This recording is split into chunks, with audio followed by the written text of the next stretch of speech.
What's up, guys, and welcome back to another episode of I'll Call You Right Back podcast with me, your host. My name is Chad Medved. This is my podcast. Welcome to the show. Very nice to have you. If you could be so kind, please take a second to rate, review, and subscribe to the podcast wherever you're listening to it right now. If you're on Spotify, there's a follow button. YouTube, there's a subscribe button. Apple Podcasts, subscribe button. Slide on up there, smash that button, and then leave me a couple words about what you like about the podcast, and that will mean a lot to me. Another important thing that you guys need to know about Turner Dairy Farms. They have a chocolate caramel version of their limited edition milks that is out right now, and it is drying up fast. Steve said that it is completely out of the warehouse, and whatever's on the shelves right now is it. So, slide on down to the bodega and grab it. And if they don't have it, you could always get a thug jug of that Turner's Premium Iced Tea. But May 31st, I believe it's May 31st. The new flavor is dropping, so stay tuned, and I'll let you in on a little bit early on that one. But my guest this week is a special one because he does something very similar to what I do, and for me, it was super interesting to sit down and talk with him. This week, I sit down with Eric McKenna. Eric McKenna is a man who is a jack of all trades. So I was trying to think how I came across Eric, and I think it had to be maybe Comma Worthy. Comma Worthy was on the Eric McKenna Project, which is Eric McKenna's podcast or video podcast or however you want to call it, but I saw basically two people sitting down in this incredible looking studio, and I saw that it was local. So I was like, who in the world has this studio out here? It looks super professional. It was like, it caught my eye. I loved how it was designed. And Eric McKenna is, putting out these like incredible, quality video interviews. And, I don't know, I came across him and I started listening to his podcasts, and, I was like, this dude is doing something very similar to what I am. And I need to know how he came to the Eric McKenna Project. Like, I wanted to know how it came to be. And, Eric is, he's a little bit older than me. I know he might not want me to say it, but he's 55, and I'm sure he doesn't matter. I mean, I'm sure it doesn't matter, but, I think that it's important to say that because it's like, it's so interesting how one person gets into a podcast and how another person gets into a podcast. And especially being two different ages like that, like I talked to, my parents are older than Eric, but, they didn't really know what a podcast was before I did it. So like, I don't know, maybe it's just me, but I feel like podcasts just kind of became popular, maybe in the younger crowds over the last like 5, 6, 7 years. But maybe that's just like me speaking out of school and not knowing the statistics. But, he is a little bit older than me, but he came out with this amazing podcast a few years ago. And I needed to know how his path took him there. You know what I mean? I think it's fantastic. And I think it's like fascinating because like, we're very similar. You know what I mean? The way we think about things is super similar. I loved listening to his interviewing because like, it's just similar to what I do. He talks to interesting people about what they do and how they got to that point in life. He's had numerous people that I've had on, Rick Seaback, Comma Worthy, multiple other ones. He has like 180 episodes, and he just produces this podcast all by himself. And, it's so interesting to me because it's like, I know how much time this podcast takes up of my own, and I don't even do video yet. And Eric does multiple episodes with video, and it's just a super, super high quality product. And it blew me away. And I was like, I got to get this guy in. And I just want to know how he started this, because, I started this because, of a certain reason. And like, this is my fucking passion, is doing this. And I knew that was his passion because I could see what he does. And I feel like I know a little bit more than like the average listener of a podcast might know. I know how much shit takes, or I know how much shit is. I know how much it takes to be able to put out a quality product like that. And Eric's is fantastic. And I had a great conversation with him. I mean, if you could tell, like, we've talked for over 3 hours this episode. And that's one of the longer ones that we've done. But, him and I just couldn't stop talking. We were just like, it was such like an interesting, perspective it was almost like talking into like, a mirror, so to speak, because like our podcasts are similar. So like, I wanted to know how he, how this all came to be for him. So without further ado, episode 159 of I'll Call You Right Back podcast with Eric McKenna of the Eric McKenna Project. Don't care. All right.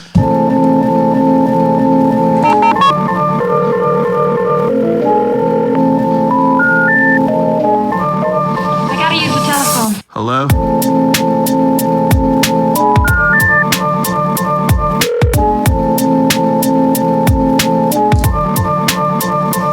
Telephone. I'll call you right back. Call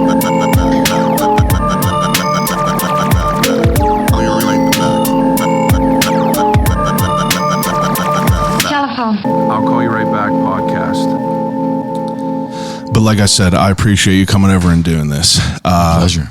I came across you randomly. I don't even know how I came across you. And I clicked on your Instagram profile and I was like, what is this? And then I saw, I think his name was Kevin Buckley, maybe? Yeah, the comedian. Yeah, so like we recently just followed each other and I saw he was on your show. And funny guy. He is a funny guy. And I was like, what the hell is this show that he's on? Especially one that's in Pittsburgh, like I don't know how I haven't heard of you, because I feel like I'm pretty up to date on what's going on in the area. Sure. But I looked at it and I was like, this is blowing me away, kind of. It really did. Thank you. And then I was like, you got to take it for face value. You're like, this guy got a super official studio, but what is his conversation like? And then I start listening to the conversation and I'm like, God, like this is, I was very impressed. And that means a lot. I appreciate the feedback. Absolutely. And I went over your bio a little bit and you seem like a very interesting guy, and that's what led us here today. Right on. And it's good to be here. I appreciate that. It's nice to be able to have a place. I've been working on getting this put together a little bit, slowly at a time. Just got done painting, and eventually we're going to get to video. It's very comfortable too. I'm glad. No, these chairs are not comfortable. It's like sitting on a fucking bucket. But we'll get there. Got an old ass like mine, man. It's been used to being abused by chairs. Yeah, I know, right? So, I mean, I didn't look too far into you. I read your bio on your webpage just because, I do my due diligence and I look into it, but I don't like to get too deep because I like to unpack everything on here. Mm-hmm. And I saw that you are a realtor. I saw that you are a host of a great web show. And then I saw that you delve into the musicians world.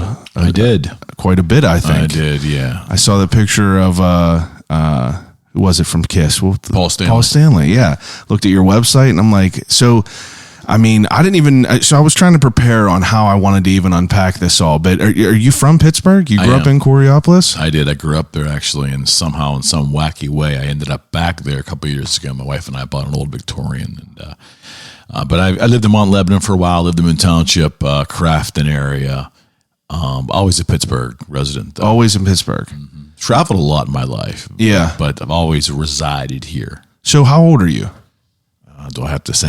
You don't have to say. No, I'm just kidding. I'm 55. 55. Yeah. I could never tell, honestly. Thank you. But I mean, it seems like that you've definitely have done some things and you've seen some things throughout your life. And like, I see that you do this web show now. And when did you start that? Well, the idea came, I think, at the end of 18 and put the studio together in around January and February of 19. Okay. And first show was the end of March. So this was a relatively like newer idea for you? It was. I had a radio show that I did on WBVP down in Beaver County. Yeah. That was, not that I had a radio background. But Yeah. In 16, I was reading ads from my realtor practice on various stations in Pittsburgh. And the owner of that station heard me doing that and reached out and said, "Hey, I have an opportunity on a Saturday. Would you want to craft your own real estate talk show?" And I'm like, you didn't have to ask me twice. Yeah. The numbers worked out and it was really great. I did it for, oh my goodness. I did it for just over 3 years there. Oh, wow. And it was fruitful. It was fun, but I had enough. Yeah. Yeah. I think in the podcasting thing was really obsessing my brain because I'd spent so much time. Rogan primarily. Yeah, I mean, that's how. But others, Jordan Peterson, Sam Harris, big picture thinkers. Yeah. And that was, that seemed to me to be the next logical thing for me if I wanted to stay in media. Yeah. Because I like it. Yeah, it's fun. I mean, it's fun to talk to people. Like I've saw that you had people that were well versed on aliens, comedians. You had Kama Worthy on? I had twice. Yeah. Yeah. So Kama, I'm a big friend. I'm a big fan and friend of him. He's been on here a few times, and Great guy. It's great, but it's so cool because my goal with this podcast is people usually get stuck in their 9-to-5 life. Just through life, you know what I mean? The majority of people are just working their job and then they're happy with it and that's it. But, I've always been someone who has been very, very curious about different things. So Me too. This was just my, outlet to be able to just, find a funeral director and have him come on and say, let's talk about this for 2 hours. Love that. Yeah, because like you can't go up to someone in a bar. You know what I mean? And what do you do for a living? You can. You can. Probably not advised. Yeah, you can. Can we sit here and talk for 2 hours about embalming bodies? But this was just my way to kind of pick the brains of people that do things that always kind of piqued my interest. Beekeepers, things like that. Yeah, I saw that. What? So like as a kid, what are you into? Like obviously this wasn't something that you thought about back then. So I want to know what you kind of like. What you came up thinking. Yeah. I'm going to date myself now, but I was a kid of the 70s. Yeah. And my formidable years. It was literally music and baseball for me. That was it. And, I still have the crazy passion for baseball. My dreams of playing beyond the college level, which weren't there for me. That's okay. But the passion is still there. But primarily, Chad, it was music for me. Yeah. Music was it. And I just came out of high school and, I flunked out of college and just muscled my way into corporate America and things generally worked out. But coming out of school, it probably was just a middle of the road kid, I should say. Yeah. But loved music. That was the thing that drove me to get up every day was I wanted to listen to my records, hang out with my friends and listen to records, maybe play drums, do something musically related. You were playing instruments back then? Yeah. What'd you get into first? I wanted to play guitar first. The parents weren't having that. So what did they do? They went for the more obnoxious drums. Instrument. And I had a drummer, drummer in the family. My uncle Terry Bates played with a band here in Pittsburgh called Gravel. Corbin and Hanner. This is way before your time. But in the 70s, they were like a big thing in Pittsburgh. Yeah.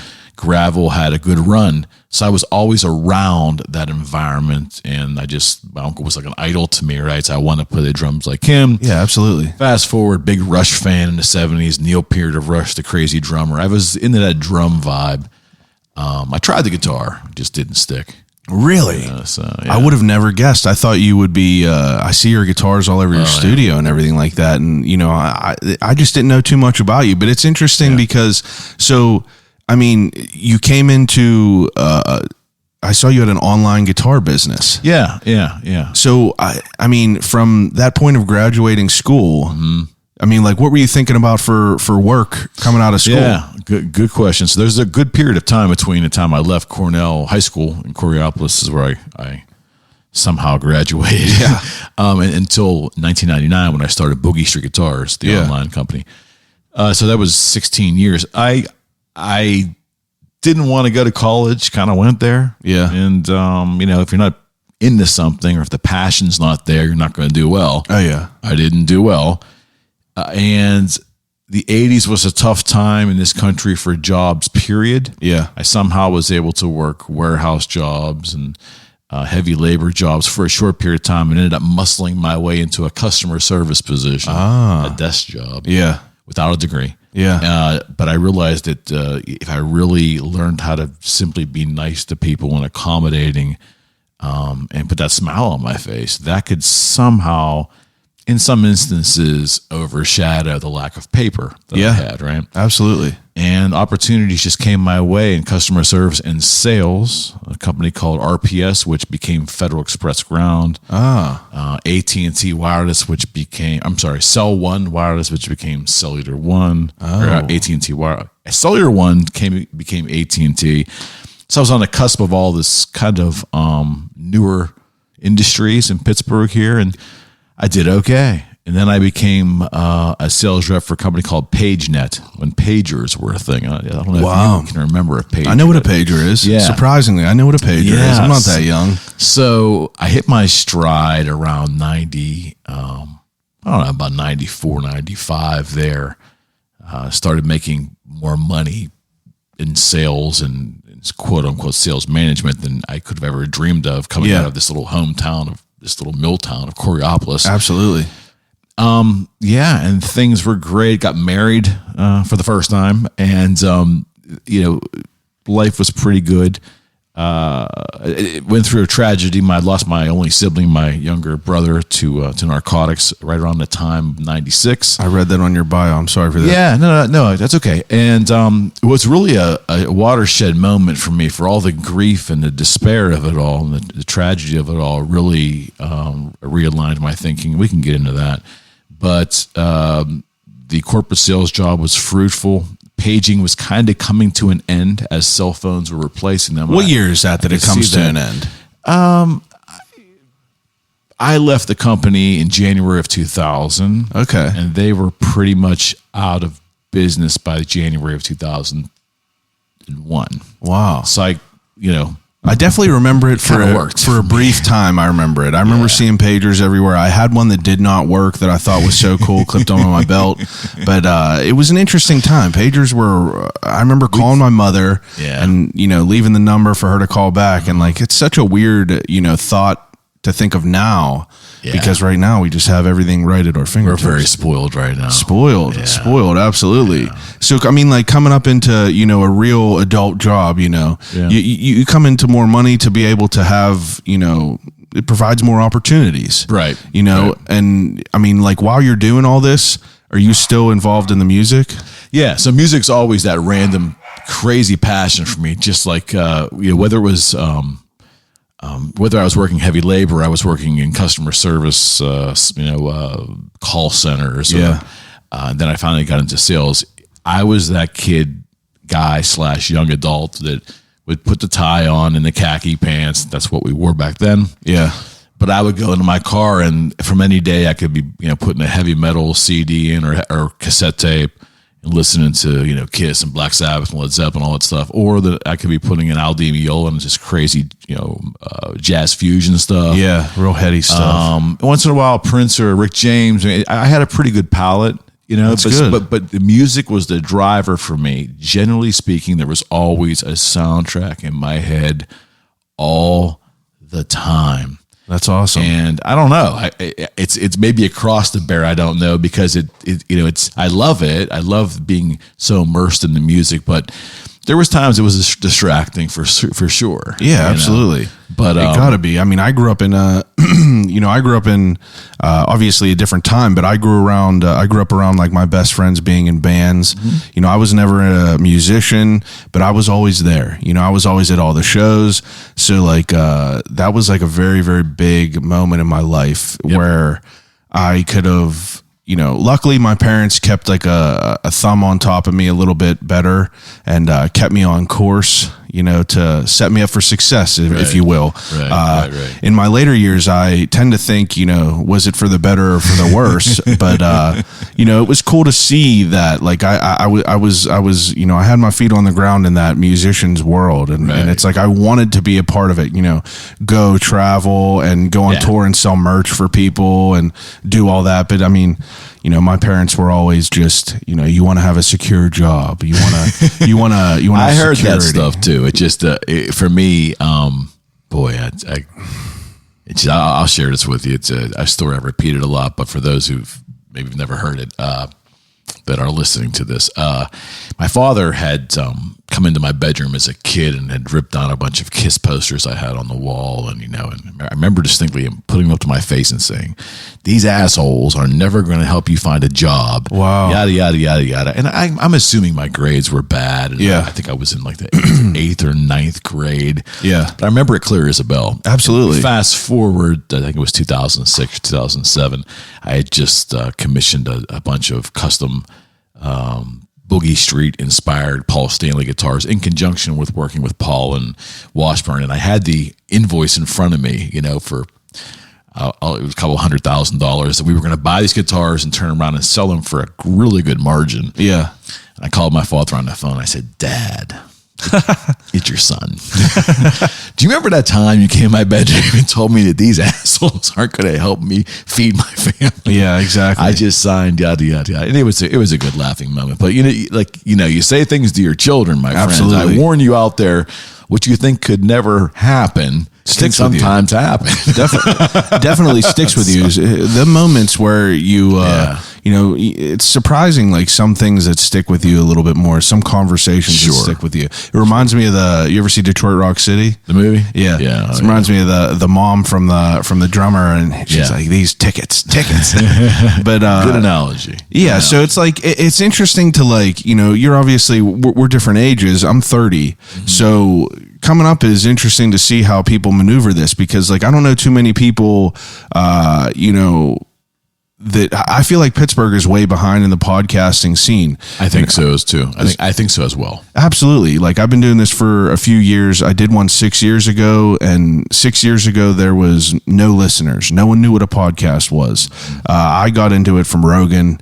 I was one of the. I used to watch them whenever they were still webcam shows in his basement. So it's it was cool to see where it got to now, because back then you were getting 20 listens 20 downloads, and it was kind of it was easy to let it fall apart. That show obviously fell apart. It was easy to let it fall apart because you got no one there to give you any feedback or anything. But it's cool to see someone who of your age that is kind of in the podcasting world and it looks like that you're 100% into it, and that's Yeah. why I wanted to see how your life navigated you here, because it's interesting how much you put into it, and I obviously know firsthand, all the shit you put into it. You do do you do all that stuff yourself? 100%. And I feel like that I could tell that, and I feel like that's super respectable, because I know how much things are, how hard things are now to do just by myself, and I don't even have video. I don't even have video aspect of it yet, and you do pretty quality stuff. Where does that all come from? Yeah. So when I decided that I wanted to do it, the enticing thing to me was to create a video show. Yeah. I can't tell you why that was such a priority, but I had no interest in doing an audio only show. They're very valid. Matter of fact, that's the essence of podcasting. I'm not even sure what I'm doing is actually a podcast. It almost is a full production talk show. In terms of it's, we have just as many.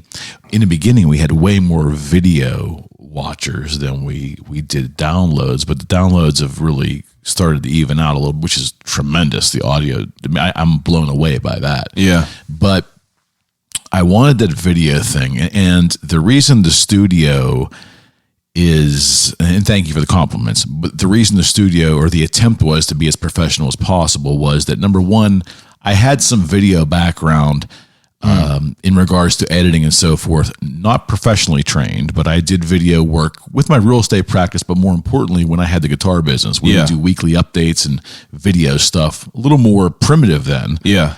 But I was comfortable behind the mic and behind the camera, so that was natural to me.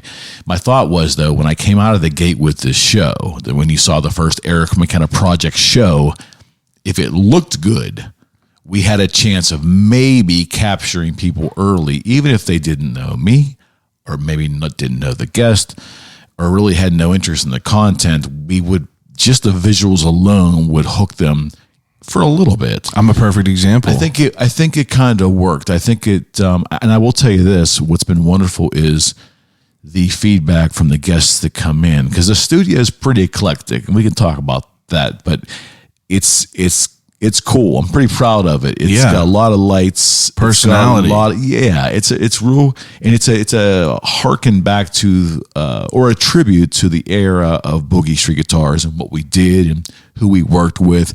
So it's kind of like a man cave without it being in my home. But it's a reflection or maybe a celebration of the Boogie Street years. And there's some things that are personal to me, and some of the mantras I live by are kind of expressed on the wall there. So it's a very personal space to me. But the feedback I get from the guest is really rewarding. I'll share that with you. I feel wonderful. It could be a little tough for someone with OCD. Yeah.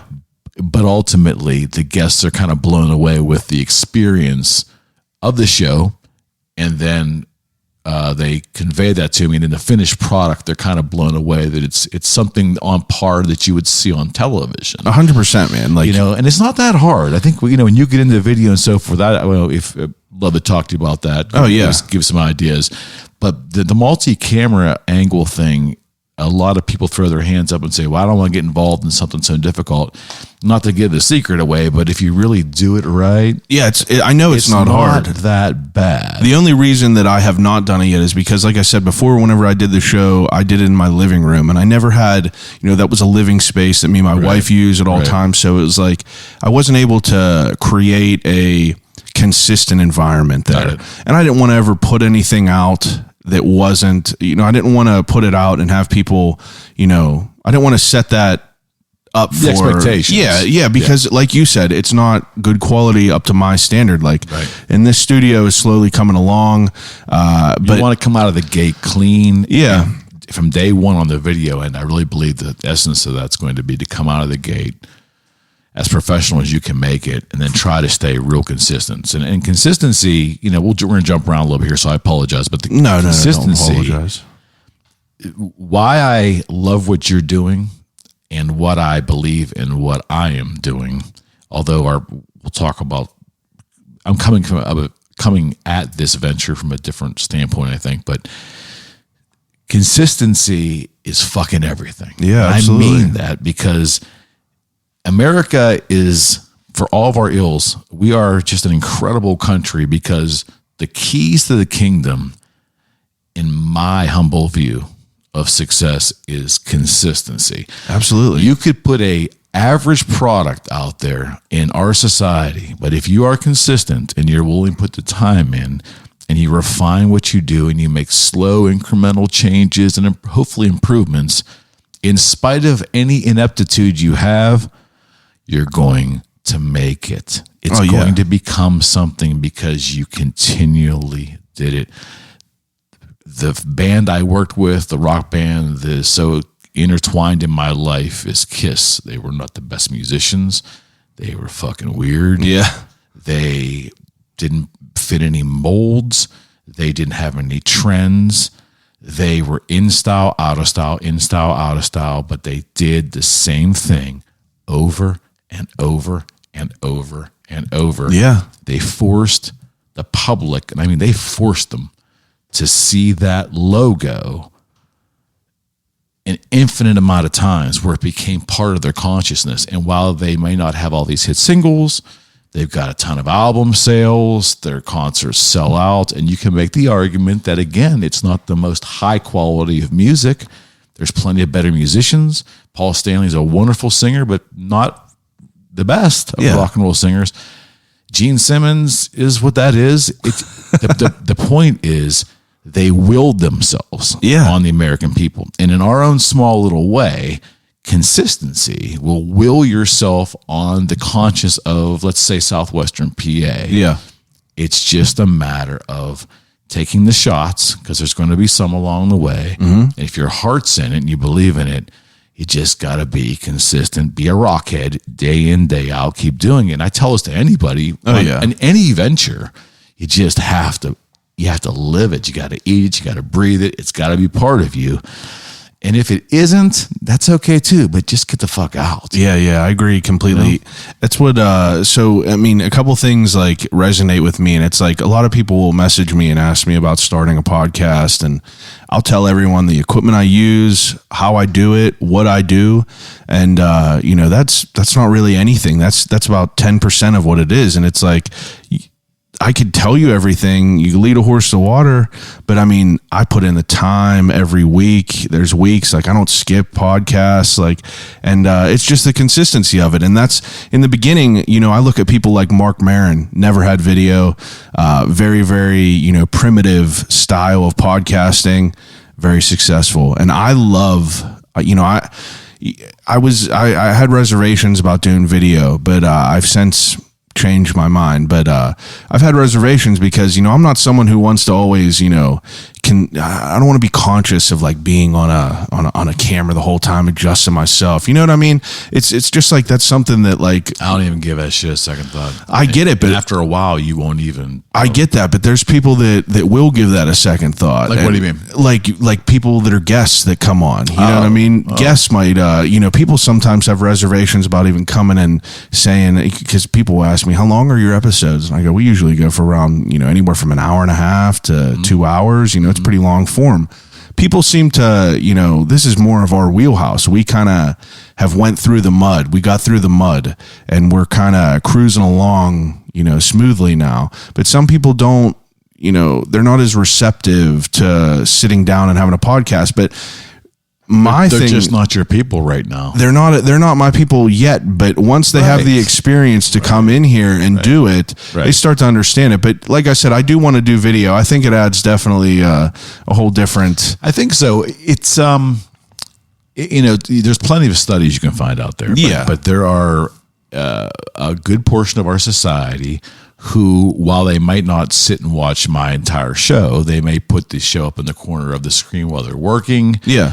There's an element of connectivity to a conversation. If you can hear things and all of a sudden something resonates, you go and you see the conversation. Yes. So I honestly believe in video. I'm probably the biggest video proponent in Pittsburgh that's doing podcasts. And there's some decent to good and a couple excellent video podcasts. I guess that's what they are now. But not many. Yeah, there's not many. If you're going to do video, it doesn't have to be fancy in terms of multiple cameras, but just do it. I tell people, do it clean, do it consistent, do it complimentary to your guests. I mean, you know, you don't want to be filming upwards and show someone's weak chin. You want to do things in the most complimentary fashion possible. Not just for you, but absolutely, for your guests as well. If you're going to do it already, you might as well take that extra consideration. You know, into it. Mia Tarducci has been, and I met her through the show. I didn't know her before, and she's become a wonderful friend. And she's probably, I believe, she's the most accomplished abstract painter in Pittsburgh, nationally known now. And when she did this show, it wasn't about how we filmed her, but she's got that view of art, and she was very impressed by how we filmed. Yeah. And to get her thumbs up on that was early on was a big thing. Like, we're on the right track here. Yeah. You know, we're showing our guests in their best light. And I think that's only fair to your guest. Absolutely. I mean, people don't want you to post things that aren't going to make them, you know, look 100%. Look the best that they can. 100%. But I mean, going back to your quality, I agree completely. And you could look at one of your episodes and it's very comparable to the quality of a Rogan episode. You know what I mean? And I think that that's very important, but I also think that it's like, you know, nowadays it's like podcasts, a lot of people were consuming audio podcasts, but people want to watch things. I mean, YouTube is blown up even more than it is. People like to watch things more. I find myself migrating from being, you know, an audio only listener because, if you don't have a long commute or you don't have a job that allows you to listen to things while you're working, you don't really have a way to consume all this, saturation of podcasts that we have nowadays. I mean, everyone in the world has a podcast, and there's just too much content to fucking listen to. It's overwhelming. But It's only going to get worse. It's only going to get worse. And that's why, that's full circle of me just being very open about what I do and how I do it, because, the cream is going to rise to the top. I'm not really worried about, the competition that's out there or anything like that, or acknowledgement from, media or anything. I do this shit for myself. I see it grow myself. And let's talk about that. Yeah, let's talk about that, because my standpoint on my show is very different than every other podcaster I've been able to speak with or I've observed. So we don't have any sponsors. No sponsors, no agendas. We don't have anyone that's got their hooks in us, and I intend on not taking any sponsors. Now, I will tell you, if the irrational happens, it's 4 years from now and someone says, hey, here's a check to do, you want to be the sole sponsor to do this, I would entertain and think about that. I'm not an idiot because I am a capitalist. Yeah. But the show has no money components, and I wasn't sure the first 2 or 3 months what the fuck I was doing. So maybe I thought, hey, maybe this is going to pay for itself. My overhead was so low, and my rent is very low in the building I'm in. And I found out right away the way to really do this in an organic fashion that's really genuine is to not have sponsors and make sure my guests know that, and my audience. Yeah. If one person listens to the show, or couple thousand view or listen or more, it doesn't matter to me. And when I say it doesn't matter to me, this show is intensely selfish. The guests are not required to pass a litmus test. There's no rhyme or reason that would make sense to anyone else outside of me as to who my guests are. 100%. And that is so genuine and so pure that I found, probably outside of yourself, no one in the city I've encountered yet that has that. I agree with you. There's got to be an angle to the guests to either bring additional views from a different demographic to me in order to monetize it. And I love that. I'm not dismissing that. Yeah, that's not. I'm just saying that is not what I am about, because I have to viscerally be in that conversation and walk away from that conversation hopefully a little better of a person than when I started. And whether the guest that I have is a hairdresser who articulates with me and has become a friend and is contributing to wonderful conversations, or it's a sports personality in Pittsburgh, a musician, or the gentleman who owns a restaurant across the I don't care, because again, there's no litmus test. Consequently, if there's an opportunity to have a Pittsburgh Pirate on that I don't know anything about, nor I'm really too interested in talking with that person, I'm just not going to do the interview. That is unfathomable to the other podcasters to grasp. 1,000,000%. Because the goal is to find notable or people with notoriety to grace their presence on their show. I get it. If you're looking for a sponsor, if you want to be someone, if you just want to get into it for money, that's fine. It's not what I'm about. And the problem that I face is I've had people inquire with me who cannot grasp that conversation. They can't grasp that concept. They think there's an angle. I get that from some of my guests in a lighthearted fashion. Okay, Eric, what's the angle? There's got to be an angle. This is too good of a studio. The show has got legs. You're doing things, and you're sitting and you're saying that you're not having any sponsors. And I said, do you see any sponsor logos here? Do you see any sponsorship at the beginning or the end of my podcast? On the audio version, do you see any commercials laid in there? There's nothing. When I say it's self-funded, it's self-funded, but people are so skeptical today. Yeah. I understand.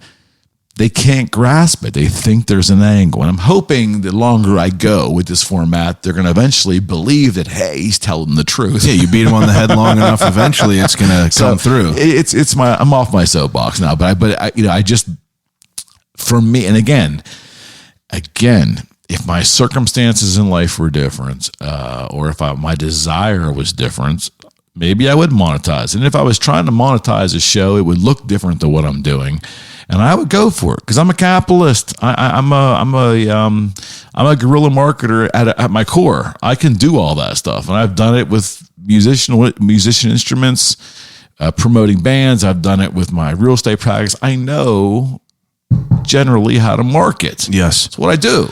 I don't do it with this, and it's so wonderful. It is wonderful because one, it doesn't, you don't have to worry about, checking off a box of what you're doing. And, I think that me coming across your show and doing the little bit of research that I did, I could tell that from you that you don't care about who's on there, and that's the exact same way that I handle everything. And I suspected so. I've talked to people on here and I tell them that, if it's just people that I'm not interested, I have to be interested in it because I don't have, I'm not reading from a notebook or anything like that. The conversation that we have is genuine because I'm genuinely curious about that person. And that's all it takes. That's all it takes. I'm a naturally talkative person. I got that gift of gab. You're someone that's, I could tell is definitely the same, but if it's someone that I'm not interested in, it's not there. And you could tell that it's a forced conversation.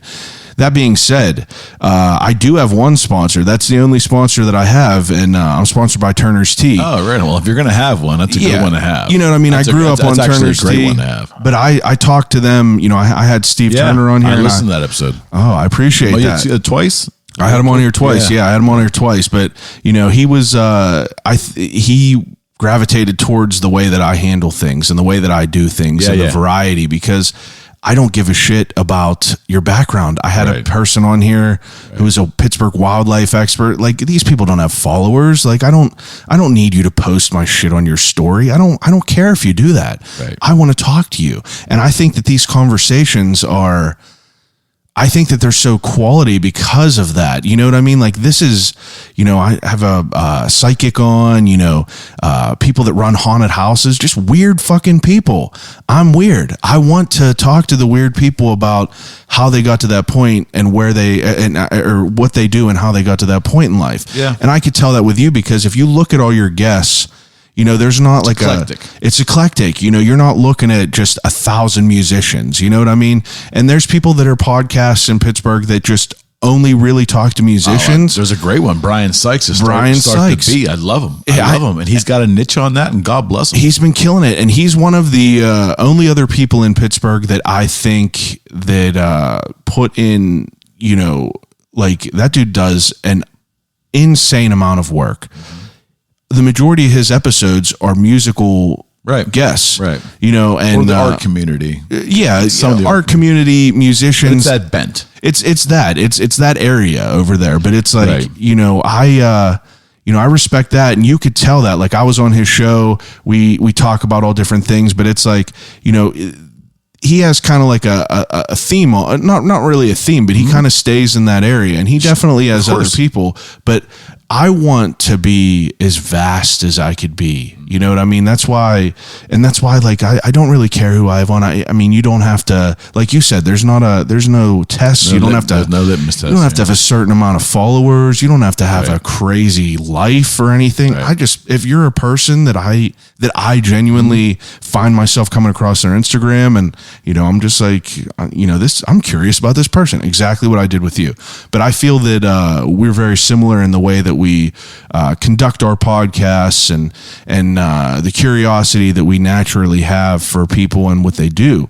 And that's why I wanted to talk to you about all this, because I think that it's like refreshing that I think it's refreshing whenever you don't have, like, I don't know, just bullshit you have to do with, a template that you'd have to adhere to. I'm sponsored by Turner's because I fucking grew up on Turner's every day of my life. You know what I mean? It's just like authentic. That's authentic. It's authentic. And whenever I approached Steve about this, whenever he was talking about it, I told him how it had to be for it to be this way. Right. I can't. I'll mention anything that's going on, but it has to be from me. I can't have a read. You know, I can't have a read. I can't have any check marks that I have to do. You just got to let me go with it. And he was fine with it. He's been fine with it. I just, I signed on for another year with him, and it's just, that's the only type of thing that I could find myself,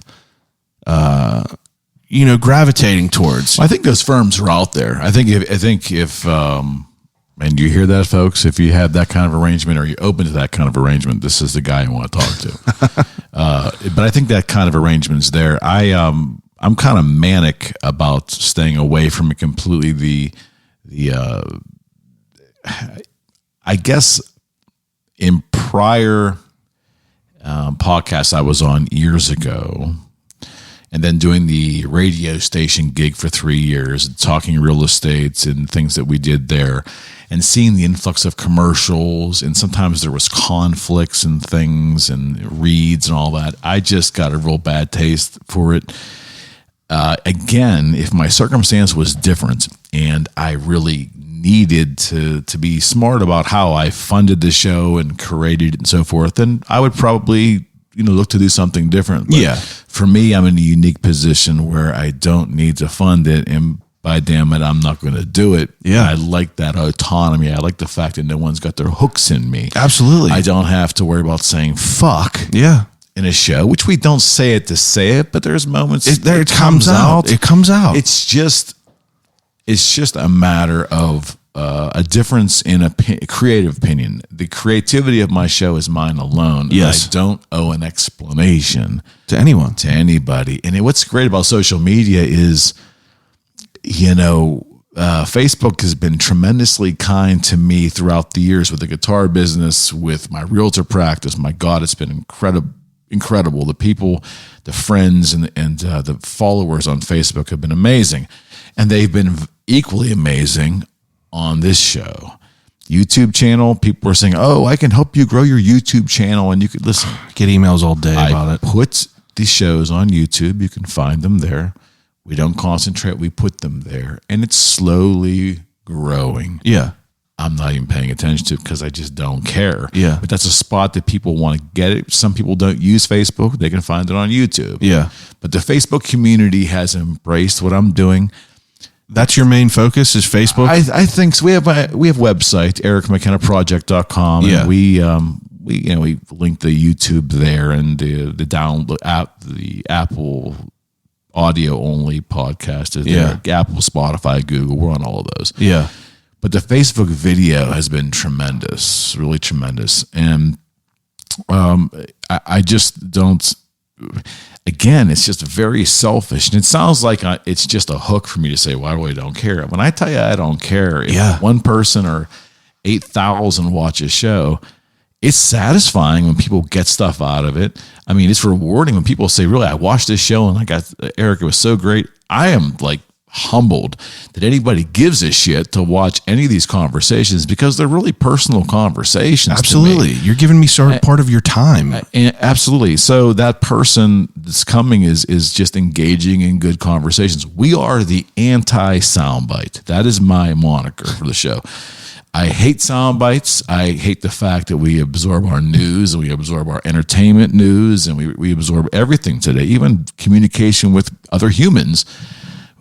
We're not deep thinkers anymore. We just take sound bites and make big decisions off of little bits of information. It's a terrible way to exist. This show and many other shows, I would say podcasting in general, I believe is an effort to slow the dialogue down. Absolutely. Long conversations used to be the norm pre-internet days. Before 95, 96, picking up the phone or going to a coffee shop or a restaurant or sitting on a front porch or a living room, long conversations were a thing. I have a 20-year-old and a 17-year-old, and I've watched them grow up, and I've watched it texting and social media change or remove long conversations from the vernacular. I don't think it's healthy. I'm not going to change that overnight, but I can do my little tiny part to bring people in that I find interesting and engage in long conversations on a multitude of subjects, and giving people the opportunity to eavesdrop in on the conversation. It's the best. Is so cool. It's refreshing. It's just cool. People come in for 10 minutes here, 20 minutes there, an hour here, sometimes 2.5 hours, whatever. Yeah. I'm flattered that they give a shit. Yeah. But if they don't, then I know I had a great conversation, enhanced my friendship, or made a new friend who also turned me on to another person that wants to have a great conversation. And that's happened with a multitude of times. What episode are you on? Deep thinkers. It's crazy. I just finished editing episode 187 with Dr. Steve Green, who's a pediatrician here in Pittsburgh, who has a 35-year-old charity who goes to Ghana and builds schools and drills water wells. Yeah. I mean, what a guy. Yeah. That's so incredible. If you have a podcast, I hate whenever I'm listening to one and, they're only hour-long episodes, because by the time you're into 45 minutes, they're winding down. And it's like you don't get to the meat, you don't get the wheels, the momentum starts building after an hour and 20 minutes. No question. You start getting into the weird places in an hour and a half. And, that's what I love about it. Was that always your idea from the beginning, to long form? Oh, yeah. I've got podcasts that are 3.5, 4 hours. And the editing is interesting. So let me say that I don't edit as a rule, which means if I had to put a percentage out there, I would say 95, 96, 97% of my shows have never been edited. Early on, I think I took a little content out one time that on a rock and roll show that went a little too seedy for how comfortable I was. And then I realized how I could maneuver conversations to avoid that going forward. But since that one show, we do unedited shows. And I tell my guests going in, I said, I don't want you to be on your best behavior, but I do want to make you aware that the essence of what we're doing is to be genuine and authentic. Because I think those are two different words. And in that, I don't want to edit. Yeah. So if you are uncomfortable or in areas, tell me up front if there's areas you don't want to touch, and out of respect, I won't go there. Yeah. I'm not a fucking journalist. Yeah. I barely graduated high school. No agendas. I'm not looking for a dig or a hook. Yeah. I'm not trying to ask a tough question out of someone to get that moment that it goes viral. Yeah. And ends up on, I don't care about that stuff. I want my guest to leave and go, wow, that was really awesome. Not that it's going to be a puff piece. I'm not there to give them an infomercial. Yeah, but you want to know what they're about. Absolutely. And there's a way of doing that's complementary to their sensibilities and, more importantly, the sensibilities of the audience. Yeah. See, I like that aspect of it all because, there's things that I come across in the city that I like, whether it be a restaurant, whether it be a product or anything like that. And, I like the product, but I want to know who's behind it. Absolutely. And I want to know how they got to that point. I want to know why it's like that. Turner's Tea, I grew up on it. I want to know the story of it, kind of. I have one of my great friends. He owns a restaurant in Southside called Streets on Carson. Yeah. I'll stream it on top of the mountaintops. Yeah, right on. And, before I ate there once and I was blown away by the meal, and I was like, I need to know the person behind this. I need to know who is doing all this. It's great, isn't it? It's the greatest thing in the world. And like you said, I love how you use the word selfish almost, because this is selfish. What I do is selfish. I talk to who I want to talk to. Of course. I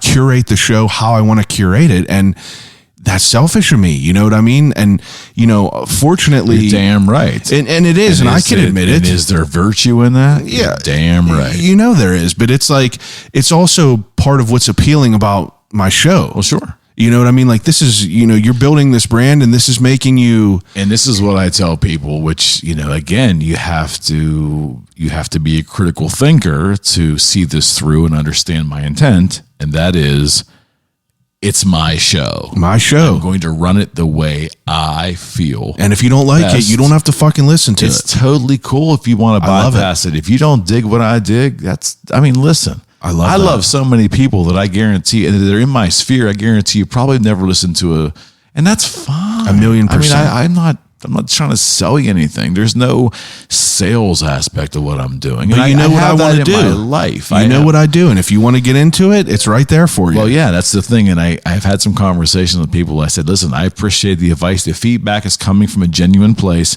but you have to understand two things. Number one, this is a very selfish project. But number two, what you're telling me that I should be doing and all that is, number one, on that aspect, not quite as easy as you say it is. Yeah. But furthermore, if you think it needs to be done that way, you sound like you've got to figure it out. You should do your own show. Yeah. You know what I mean? And it's like, I find so much. But they don't. I find so much, it's so much more rewarding for me to do all this myself and to be able to, because I got no one helping me with this. Right on. I do every single thing myself. Right on. I just ended up getting this board before I was just recording on an H6, and, It's a good recorder. it's a great recorder. I mean, like you don't need anything else really, but I wanted a little bit more, There's something beautiful about doing it all yourself too. it's beautiful because, this is me. Like, this is all me that's doing this. No one else is getting credit for this. This is me. I know how hard I work for this. Yeah. And I know how much time I put into it on top of a 40, 50 hour a week full-time job. It becomes a kid. Or It is. A pet project, whatever you want to say. But it really is another arm of my life. It Absolutely. takes second fiddle, certainly to my family. And Live and breathe it, though. And certainly my career. But besides those two things, it's there. It's become very consuming because the idea initially was one show a week. Yeah. Maybe. And it got legs, and the feedback from people were great. Plus, I was having a great time. Yeah, what's better than just talking to someone, for a couple hours? You know that you're coming here, and Because we don't do that in real life. I know. You see. That doesn't happen in real life. And I have I'm a realtor, so part of what I do, and again, I don't know if the term is old school, but I really enjoy interviews with my clients to sit them down, explain the process, have a cup of coffee with them. And generally, even in this crazy world we're living in, even if my clients are younger, they're willing to do that because I immediately show them how important it is that they sit and have those conversations with, so there's no confusion of how we're going to go forward. yeah. I love that because that's another time in my life where I get to sit in a relaxed fashion and have an engaging conversation. I'm telling you, before the internet era, even before 99, 2000, having real conversations with humans that sometimes are not in your circle was a commonplace event. Yeah. We took it for granted. The web and eventually social media has stolen that from the human experience. I cannot say that strong enough. The web and social media has stolen the art of long-form engaging conversations with humans in real life. It has stolen that from us. We've given it away. Yeah. We've let them steal it with really Well, that's no because objection. we're connected to everyone at all times now, rather than before when there's no our choice. Yeah, what is our it's choice? easy and fun. 100%. But us being connected to people, you have a constant update of everyone's life. 100%. But if you're not connected to people as in it was back in the day, you have to catch up with people over time. Like I remember, I was raised, I had both my parents were great, but my mother was a working mother, had a high stress job. And my father was basically a stay-at-home dad. I was raised in garages. I was raised in flea markets. I was raised communicating with adults. And I always found it most rewarding whenever adults talk to me like adults. And now, people are just so strung up on texting. Like I fucking hate whenever I call my friends and they hit ignore and they text me and say, "What's up?" And it's like, what are you doing? Let's talk about texting for a second. It pisses me off because, maybe I'm an old soul, but You sound like it. I try, but I try to keep a healthy balance of everything. Yeah. You know what I mean? But it's like, I remember going to a McDonald's with my uncle and sitting there while he talked to his old friends, drinking a cup of coffee, and they're just bullshitting. Right. But those are the most, those will never escape me. Right. But now it's just like everyone has a constant update. You don't really have to worry about like, touching base with your friend and like having a good phone conversation with them, because you're like, oh, I see what you're doing all the time on social media. I see what you're doing. But it's like, if you don't have that social media, I tend to be like, I have a couple friends that just deleted all their social media. And sometimes interesting. It's interesting, especially younger people, They tend to come back though. No, this guy has been off for about 8 years now. Oh, I'm impressed. He has no desire to come back at all. But, I tend to, sometimes think, I wonder what he's doing. So that spawns me wanting to, call and say, what the hell you been up to? Yeah. And, I'm just as guilty of, shortening the conversation of life as we're talking we're about. all guilty. Yeah, but guilty. I also want to keep my my foot in that ring as well, of being able to still have conversations with people. And you're about to be like episode 160, and it's like, this was another reason for me to be able to do that. And like we were talking about, it's hard to just, I can message someone on social media, and if I saw I always use a funeral director, because that was like the first episode of like of where I kind of figured out with the podcast, where I was like, this is an opportunity for me to learn about things that I was always curious about in a selfish way, but in more of a controlled environment. You know what I mean? It's beautiful. Rather than just saying like, let's go out to dinner and just bullshit a little bit. This is, people know that I'm going to that they're coming here for me to like, harp at them for 2 hours and kind of dig deep and kind of figure out where they're coming from. And I love being able to like have that controlled environment a little bit, because, it kind of sets it up to have people start to think about why they do things and come. Well, this is a good format in general to have an engaging conversation, because it adds the element of formality. Now, when you hear the word formality, people kind of shy from that. This is a comfortable formality, I like to say, because when you're in this format, you're thinking. You're required to think more than you may if you're sitting on a couch just talking over a cup of coffee with no microphones. Yeah. You may not be completely engaged in absorbing everything the other person is saying. This creates enough formality, I think, that it really keeps the conversation on point and the two participants in tune with each other. Does that make any sense? Yeah, but you could still be tangential, which is amazing. Absolutely. I'm very curious to know before you started this show, I'm curious to know what your expectations were and what your, expectations of guests were.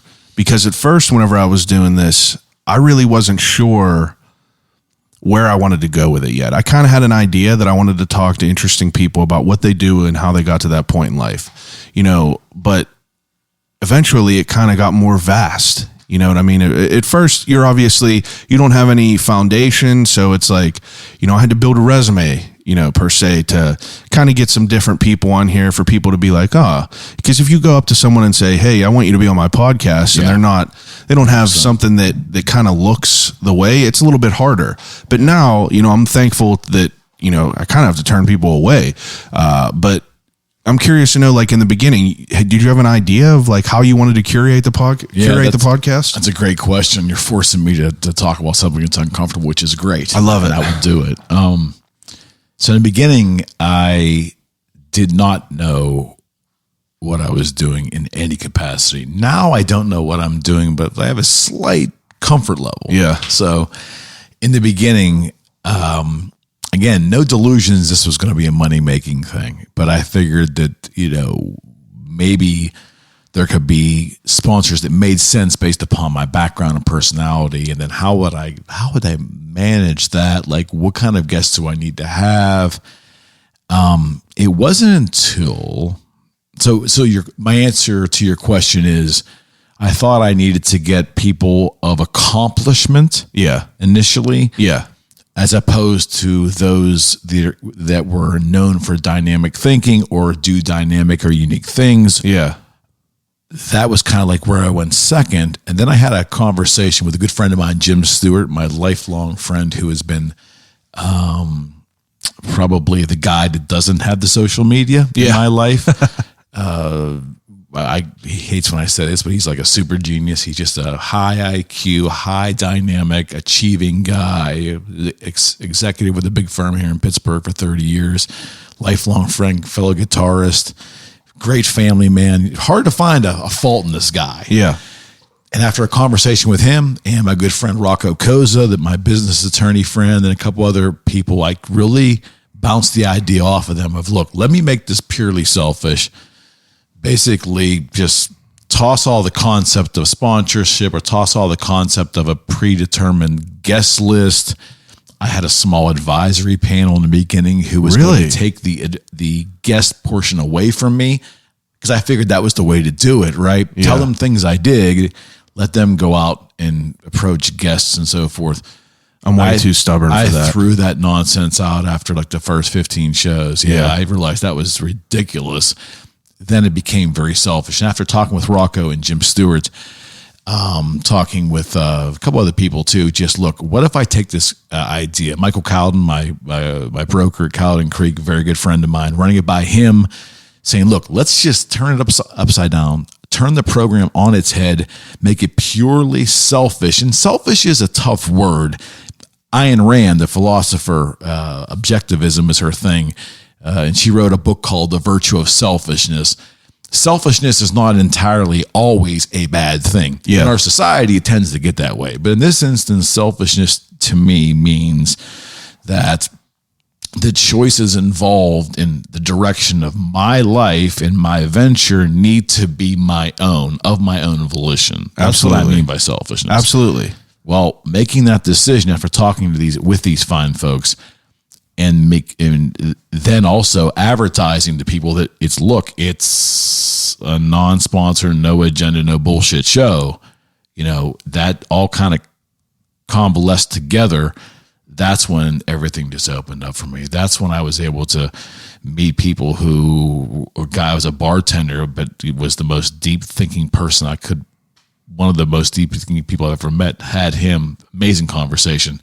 It didn't matter what their vocation was. Didn't matter what their background was. They didn't have to be dynamic. Paul Alexander, one of probably the most famous sports personalities in Pittsburgh, happens to be a sports personality in Pittsburgh, and that's how I met him. Yeah. But the friendship and the essence of these conversations are why I keep asking him back. Yeah. Not because he's going to bring a certain amount of followers. Absolutely. And I guess that's a long way of answering your question. I don't view the guest list anymore outside of anything other than who the hell do I want to sit down and spend 2, 3, 4 hours of my time with, and then spend another couple hours editing a show and throwing it out to the ether that you're going to enjoy too. Yes. I have to come away with something and feel great about it. I do a series called the 4 Friends series now. So within the Eric McKenna Project, we get together and I kind of curate the idea of having people with either they don't know each other or they may, but different backgrounds. Yeah. So I pick 3 people to sit with me and we talk about the topics of the day. Yeah. Never intentionally starting to go political, but understanding that nothing's off table. Yeah. So I come up with some questions. Sometimes I let them know ahead of time. Sometimes I don't. Rarely do we get through all the questions because the conversation just flows. Tangential, and it just goes. People love it. People love the eavesdropping on conversations. One of the sad things, I think, is that we generally love to watch and listen to other people living their lives.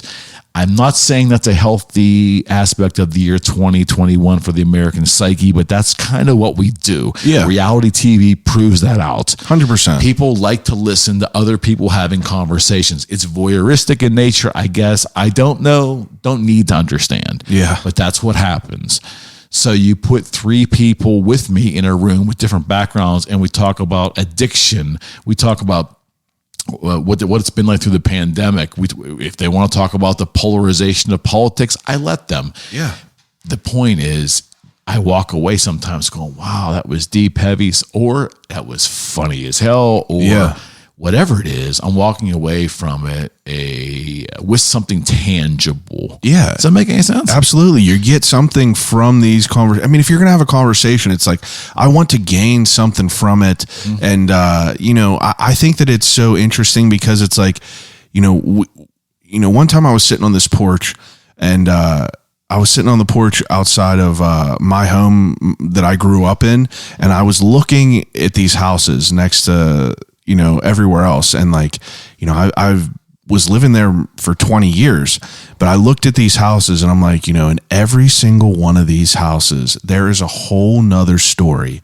And it kind of just, I got super heady for a second and I just went deep, and I was just like, it's so wild to think that like, there's another father or mother or whatever, another kid, another whole story of someone's life. And it's like, I know how crazy my story is with my parents, and it's not even necessarily crazy, but I know like the journey it was, all the things that we always came across, and the things that we did, and why we did the things we did, and our values and everything, and how that they were put into place. And everyone else has this own story, and that kind of like spurred the interest of everything. It's like, I want to know how people think and why they think like this, because I'm one of the most open-minded people ever. I don't care about, the politics shit. If you vote for Donald Trump, Joe Biden, whoever, it doesn't matter to me, because I'm open-minded enough to hear the reason why you do make the decisions you do.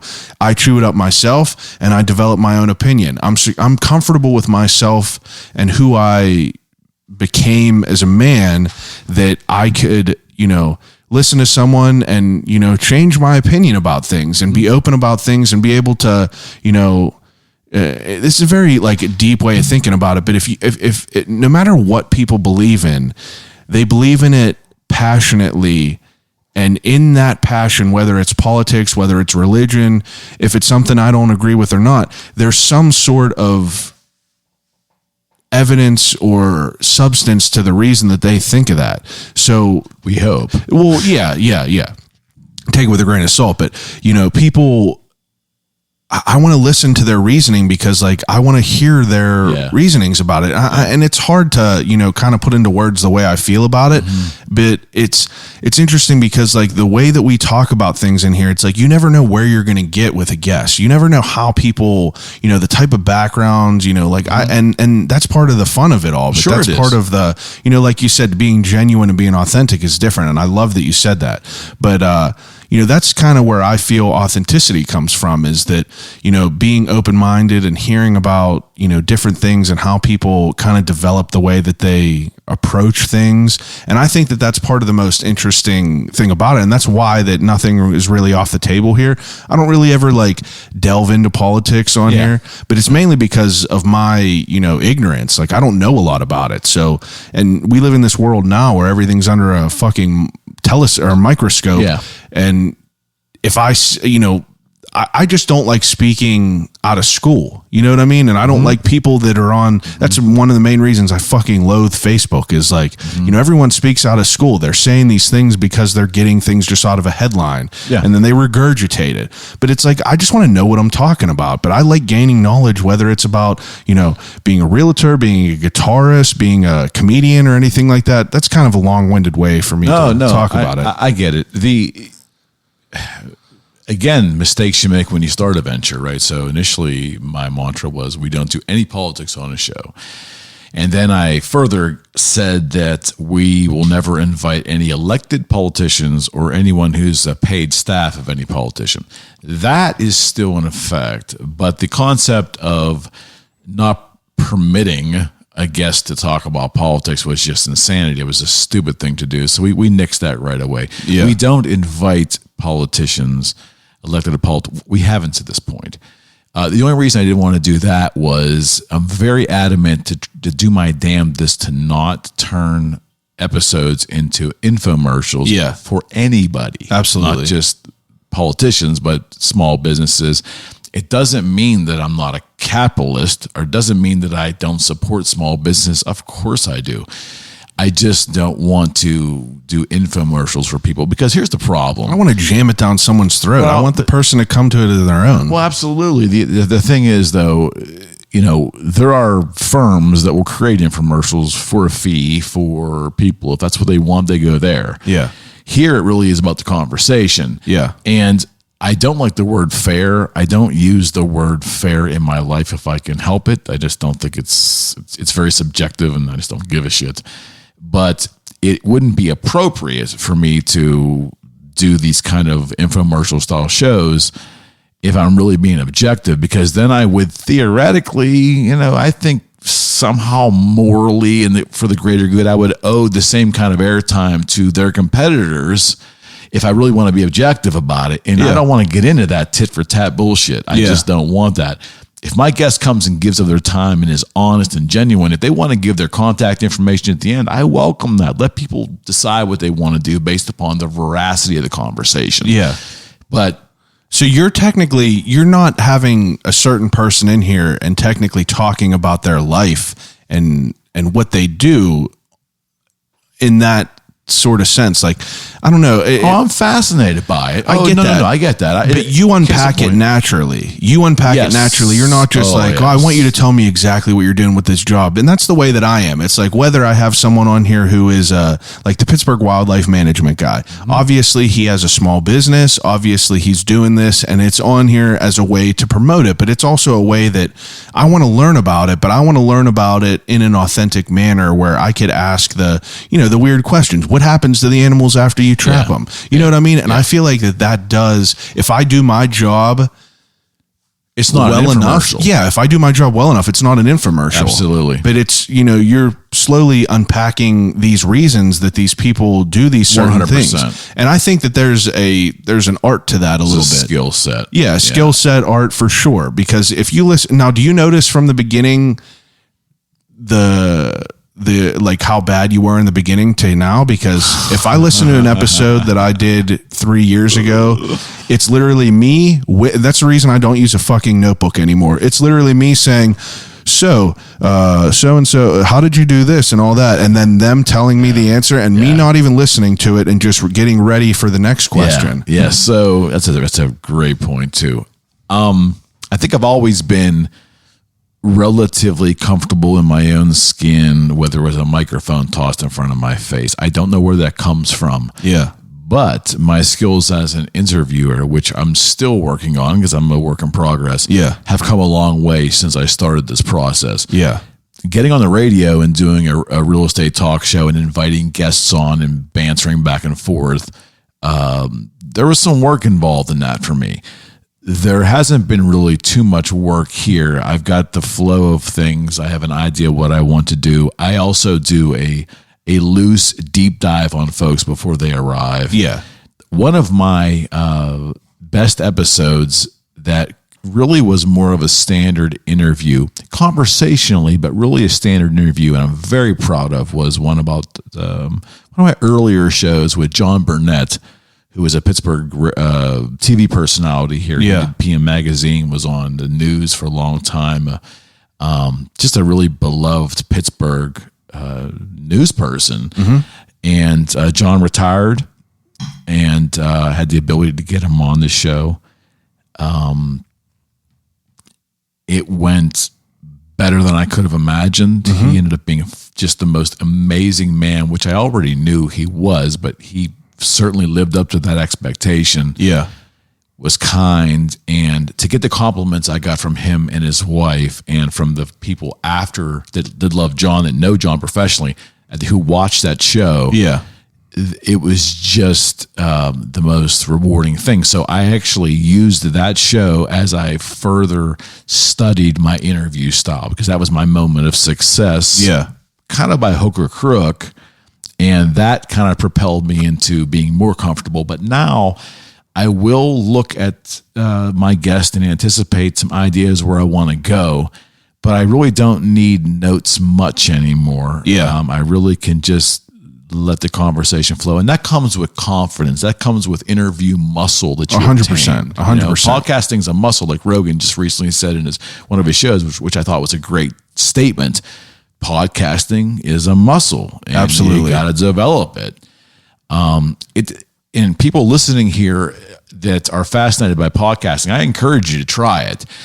But I will tell you, listening to the ease of our conversation is sometimes, to many people who listen, is sometimes, I don't know, it gives an illusion of ease. Absolutely, it does. When they sit down themselves to do it, the natural apprehension that goes along with having a microphone or / public speaking attacks most humans. So it's not as easy as you and I are making it sound right now. Yeah, I mean, and we've both been in 150 plus episodes, and like that, like you said, it's a muscle that gets flexed, and you work it out. And I'm absolutely more comfortable with the way that I handle things in here. There's some people that I get nervous about still because I want to do justice for them, and whenever I say that, it's like, I want to be able to really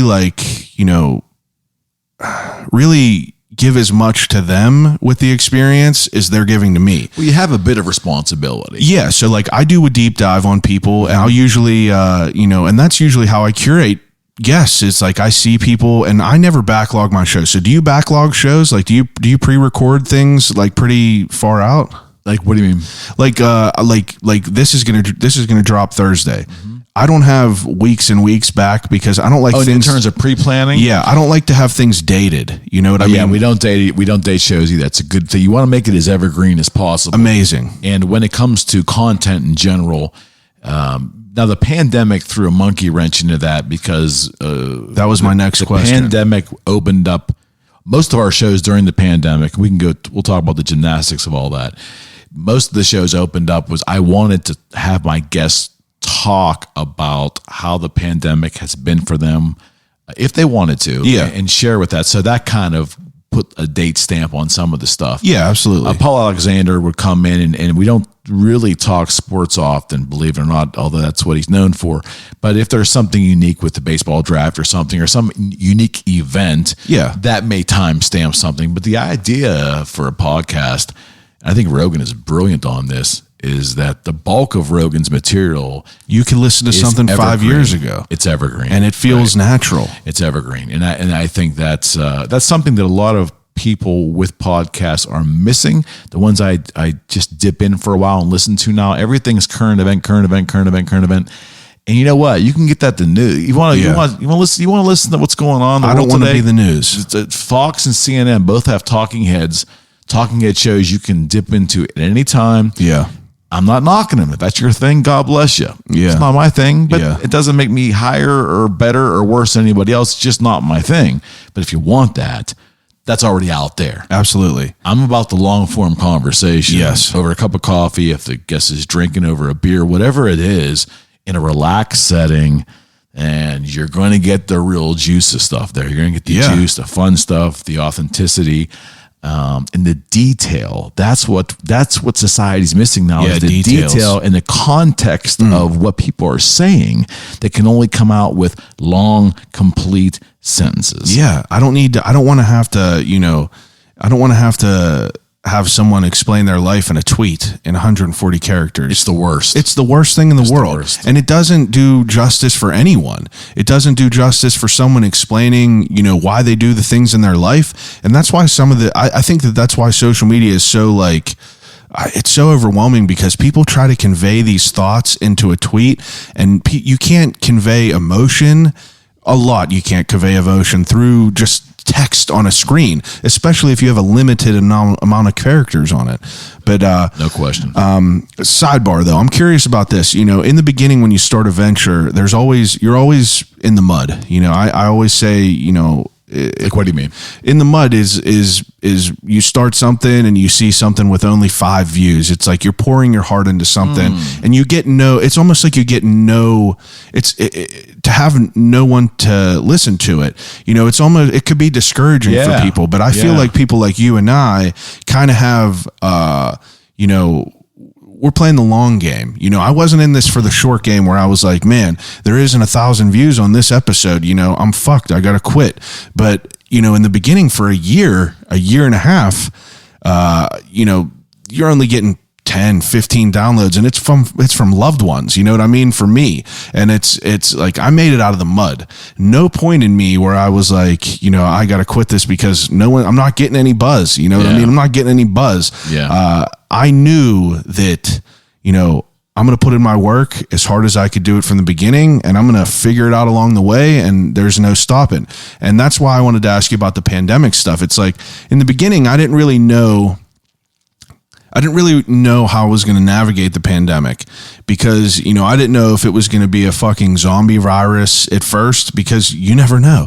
And I didn't want to bring, you know, a bunch of people into my house that I didn't know from the beginning. So I was like, damn, I got to come out with episodes. I don't want to skip, you know, however months it was going to be. What am I going to do to keep flexing that podcast muscle?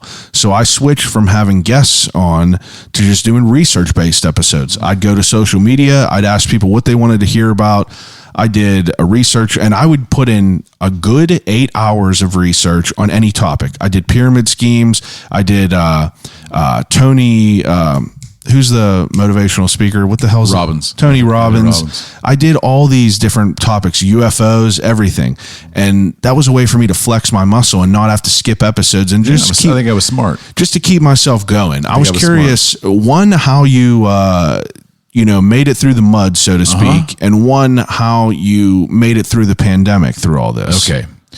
So, December of 18. Yes. I went to my wife and said, the suite I have down at the building, which is literally the building I lease from, is like 3 blocks from my home. So that's pretty amazing. Convenient. Yeah. It's a commercial building. It's a cool old building in Coriopolis. But I had a commercial space there that I ran part of the guitar business from. I just kept the space when I became a realtor, and I was storing signs in there, if you can believe that. I told her, I said, I'm going to build a studio down at the space. And she's like, okay. I mean, she's used to my crazy ideas. Yeah, right? same with my wife. And she goes, you're going to like record people because you don't have a recording background. I thought you didn't like that stuff. I said, I don't. I said, I like to play music, not record music. She goes, what are you going to do? I said, I'm going to build a studio and talk to people. Yeah. And she's like, what? And I said, I'm going to build a studio and I want to interview people. And she said, no, she's never listened or heard a podcast. But so again, remember where she's coming from. Yeah. I said, I'm going to build the studio. She goes, I'll tell you what. She goes, do your thing. Yep. And I said, I'm going to do my thing. So when I started in 18, it took me a couple of months to build the studio. We had to buy tables. I had to invest in the kind of mics that I wanted, and the Zoom F8 and all the preamps, and then it was the video cameras and the placement, and then it was the soundproofing and the curtains and wheeling some of my custom guitars I did with Paul Stanley and things, a little bit of like my legacy in there and accoutrements, and got my Sex Pistols stuff in there, and just I have things that are me. Yeah. Make it so I'm comfortable. Yeah. From the beginning. That's right? your world. Okay. And it was kind of weird. Lots of neon Edison bulbs and a lot of funky stuff. I love that. A lot of funky stuff. So by the time I was ready for my first guest, who was Susie Cool, who was probably the most famous ball girl the Pirates ever had before she got into broadcasting and started to take, she moved around and became a minor league broadcaster, and she's well on her way now, but very popular Pittsburgh personality. She's my first guest. By the time I was done doing that with her, I didn't know what had gone on in the past 2 hours during that interview, but it was pretty good. And I knew when I went home that day that I am going to do this whether it kills me. Yeah. I didn't know what it was going to look like. I wasn't really concerned who watched it and who didn't watch it. Yeah.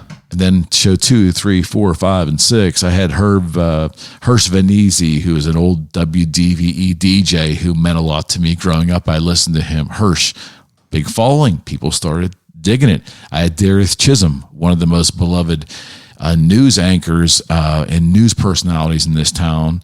Who's got a very dynamic story. She agreed to come on the show and had an amazing time. So I was pulling from people who I admired or had an interest from me. There was never any time that I was in the mud because the views from day one didn't matter. Yeah. It just didn't matter. I get it that that's a marker of success, I guess, in podcasting and all that stuff. I get it, but I wasn't, I was going to do 1,000 shows from day one if it was going to kill me. Yeah. I knew I had to refine my video game, and I had to refine the process, and God knows the camera changes and the mic changes and the preamp changes and all that, and the lights. We've changed the lights everywhere, you know. But I knew that I was just invested from day one. This was not going to fail under any circumstances. I love that. You know, now failure is a subjective thing. Like someone who looks at podcasting from a monetary standpoint goes, well, you're just spinning your wheels and wasting your time. Well, you know what? Fuck you. Yeah. It's my time, and how if you view my time being wasted, that's really a stretch. You're playing fucking video games. It's really at a home. stretch for you to, So people's ideas of what success is are their ideas. Exactly. My life for my family is my real estate practice, my sphere of friends. That's my life. Yes. But a cool aspect of my life involves the running of this show for my own fulfillment. Yeah. That's it. Yeah. Whatever else happens is a residual benefit. Yeah, absolutely. I guess. I love that. Know, That's interesting to think about that, because it's, I had a very similar aspect, and, starting this, like I said, I didn't skip episodes ever. And I knew that, it was just going to be what it was going to be. I'm going to figure this out along the way. I'm building a sculpture and I'm chiseling a piece away at a time. And, absolutely, I'm going to refine it along the way. Things are going to change. Things are going to get better. Things are going to, improve. And, I'm going to work my hardest, and I'm not going to be able, I'm going to be able to say that I did this all myself. Mm-hmm. I worked my hardest at this, and this is where I am. And I'm pretty damn happy with where the growth has came.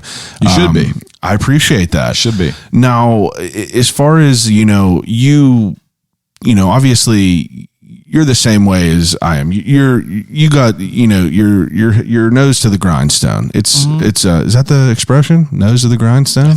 I think so. Whatever. But it's like, we know that this is going to happen whether people like it or not. Now, what happens with the pandemic? Like, did you still have guests in during that? Yeah, it's a good question. So the pandemic, I guess March 15th of last year. Yeah. We were just rocking and rolling with shows, and the last guest I had right before I think they really kind of officially announced we were in a pandemic, was Paul Alexander. He had been on, and I went home and realized that we were going to go on lockdown. Yeah.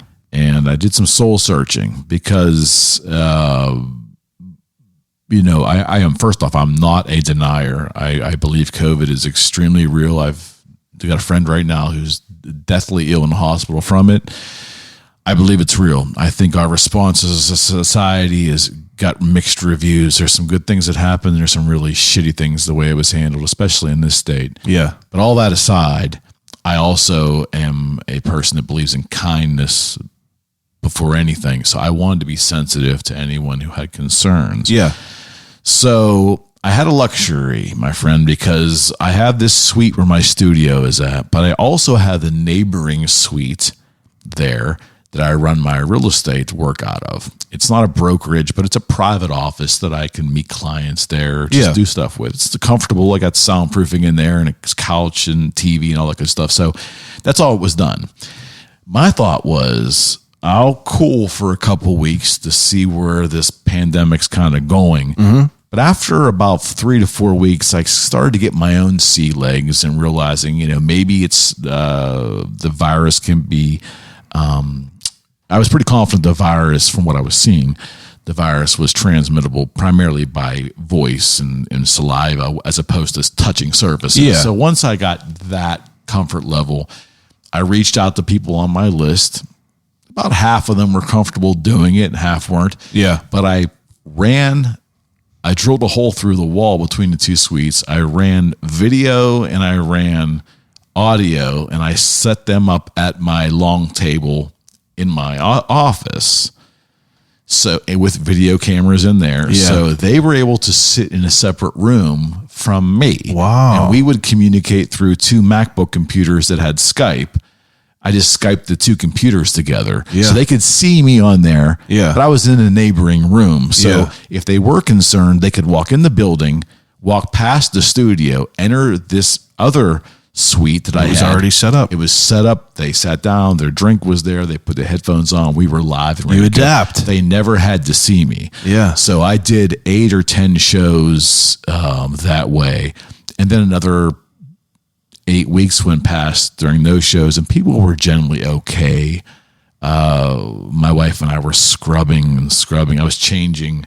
Yeah, the muffs all the time. Well, yeah, which got expensive. I use Shure SM7Bs, which are the most wonderful dynamic microphone imaginable, but the actual screens are pricey. So we put some money in changing those screens out. But we were doing everything to make the guests comfortable. We were wiping down surfaces to nauseum.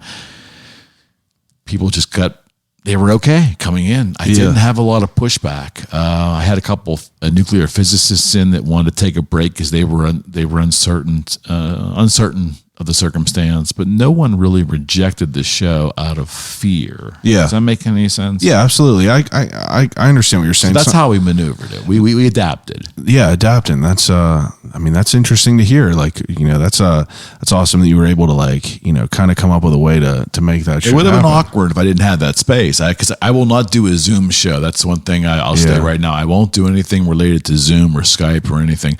Now I say that with a couple caveats. I ended up working with some people that were very special to me in the music business. Some of them rock stars or musicians, some of them people in that business. And down the line, if it is impossible to get them here, but they are willing to do the show because of our friendship or our background together, I may do them. I don't want to. I'd rather have them in studio. That's the magic. Yeah. There's nothing worse than a Zoom podcast. Zoom, yeah. And so that maneuver, while I say that's not the preferred way for me, and it's doubtful I ever will do any of them, if the circumstance would arise with these handful of guests that are on my list, if that's the only way I can make it happen. Yeah. Then, and I'll say right now, like Johnny Rotten, if you're listening to me, that's there's aspects of certain guests that I would, Paul Stanley of Kiss is another one of mine that I want to go back and revisit, and it might be prudent to have Paul on a Zoom call. We'll see. Yeah, it's not cross that bridge when you come to it. It's not. Let me put it this way. The conversation I would prefer to have is face-to-face. Yeah. That's what the essence of the show is. Yeah. And because the notoriety of the guest is only a small component of why I want to talk to them, because it's really about how fascinating they are to me, not any kind of following they would bring. I'm not in a big rush to do Zoom calls because of that. Yeah, I completely agree with that. I think it takes away so much of it. There's nothing worse than, because you have to, people talking over each other, and like in person is one thing. I'm guilty of it. I talk over people on accident, and that's just the nature of the beast. But Zoom, it's so much worse because you have you got to time things right. And it is hard. And like them research episodes that I did. So in the beginning, I would, I kind of got out of my comfort zone, and I was doing solo episodes of me just talking about things. And it's hard to talk for an hour and 20 minutes. God bless you. Without, having a bunch of dead time, because like I don't edit things, very, very rarely I'll pull things out. I'll pull out if someone has a coughing fit, if someone's thinking and there's a minute of downtime. But other than that, it's piss me. Breaks. Yeah. Piss breaks, stuff like that. But it's like me sitting there talking, and, I'm sitting there to myself thinking I'm going to be able to get this going. And that's why I wanted to have some content. So I would research like I was doing a fucking school paper, and I would, take down notes, and I would really learn about the subject, because I get passionate about things and I talk and I just go off. But a couple of them that I did, I just had the phone setting up, feeding right into the microphone, and it wasn't the best sounding, and it just kills me to even, I interviewed Leona's Ice Cream Sandwiches, the people who own, or people created Leona's Ice Cream Sandwiches. And honestly, it kills me because the audio of it was garbage. Yeah. But that's the only way that I was able to do it. They they had precautions about COVID. Yeah. And that's fine. And I would love to talk to them regardless. So if I have to do it, I have to do it. But it's not something that I want to do. It's not something that I think is it doesn't offer, no one's going to choose a Zoom interview. It's a shame. Yeah, it's a shame to do. But it's low quality. Yeah. I've seen, Paul did a video show with Richard Marx, the singer, and I watched that one, and that was the best quality of any video interview I've ever seen. It was in 1080p or better. Yeah. And the audio seemed to be really good. So I don't know if they actually had mics. I don't know. But other than that interview, I've not seen anything on Zoom or Skype or any of the other formats that leads me to believe that it's quality enough, because I'm a quality fanatic when it comes to my audio and certainly my video presentation. That's what I hang my hat on. Mm-hmm. And I'm not going to change that. Yeah. And I think you could tell. I mean, you have a quality product for sure. I think so.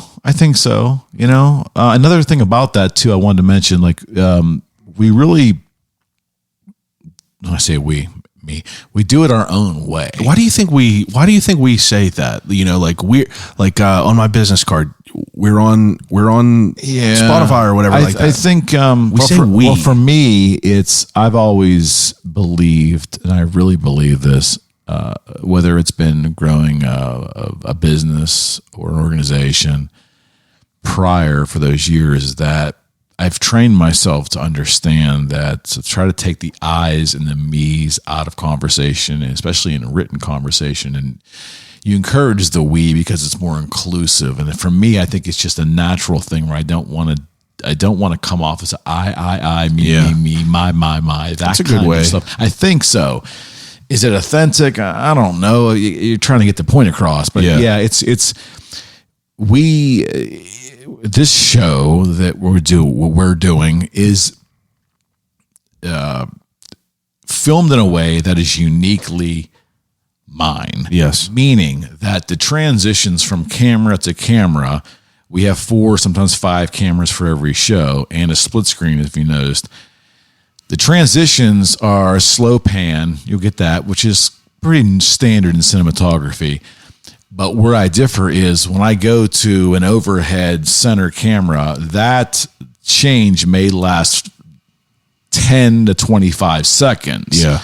Whereas most camera changes that are second, third, or fourth cameras may only be 3, 4, 5 seconds, because that's according to cinematography rules. Yeah. You lose the viewers, yada yada. I've heard it all. I've been critiqued by so many people that do this. I love your for a top living. Camera angle that you see the light bulb closer to it. Yeah. But I've been critiqued by so many that, my cameras don't focus on the eyes. I've heard everything. And I say, listen, yes, it doesn't follow cinematography rules. I get it.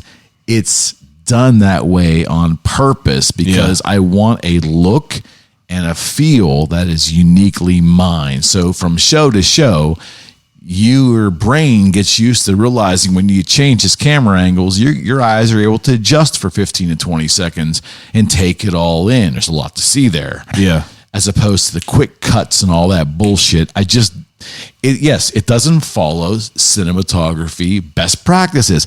I don't care. Yeah, it's appealing to you. But it's amazing. I take it as flattery, but it's amazing how often I get people that want to give me advice on how I edit the shows. They don't understand. If I'm doing it the same way for every show, there's an intention that that's our look and feel. Yeah. That's our look and feel. I'm not going to F with it. Yeah. Are you a stubborn person, you think?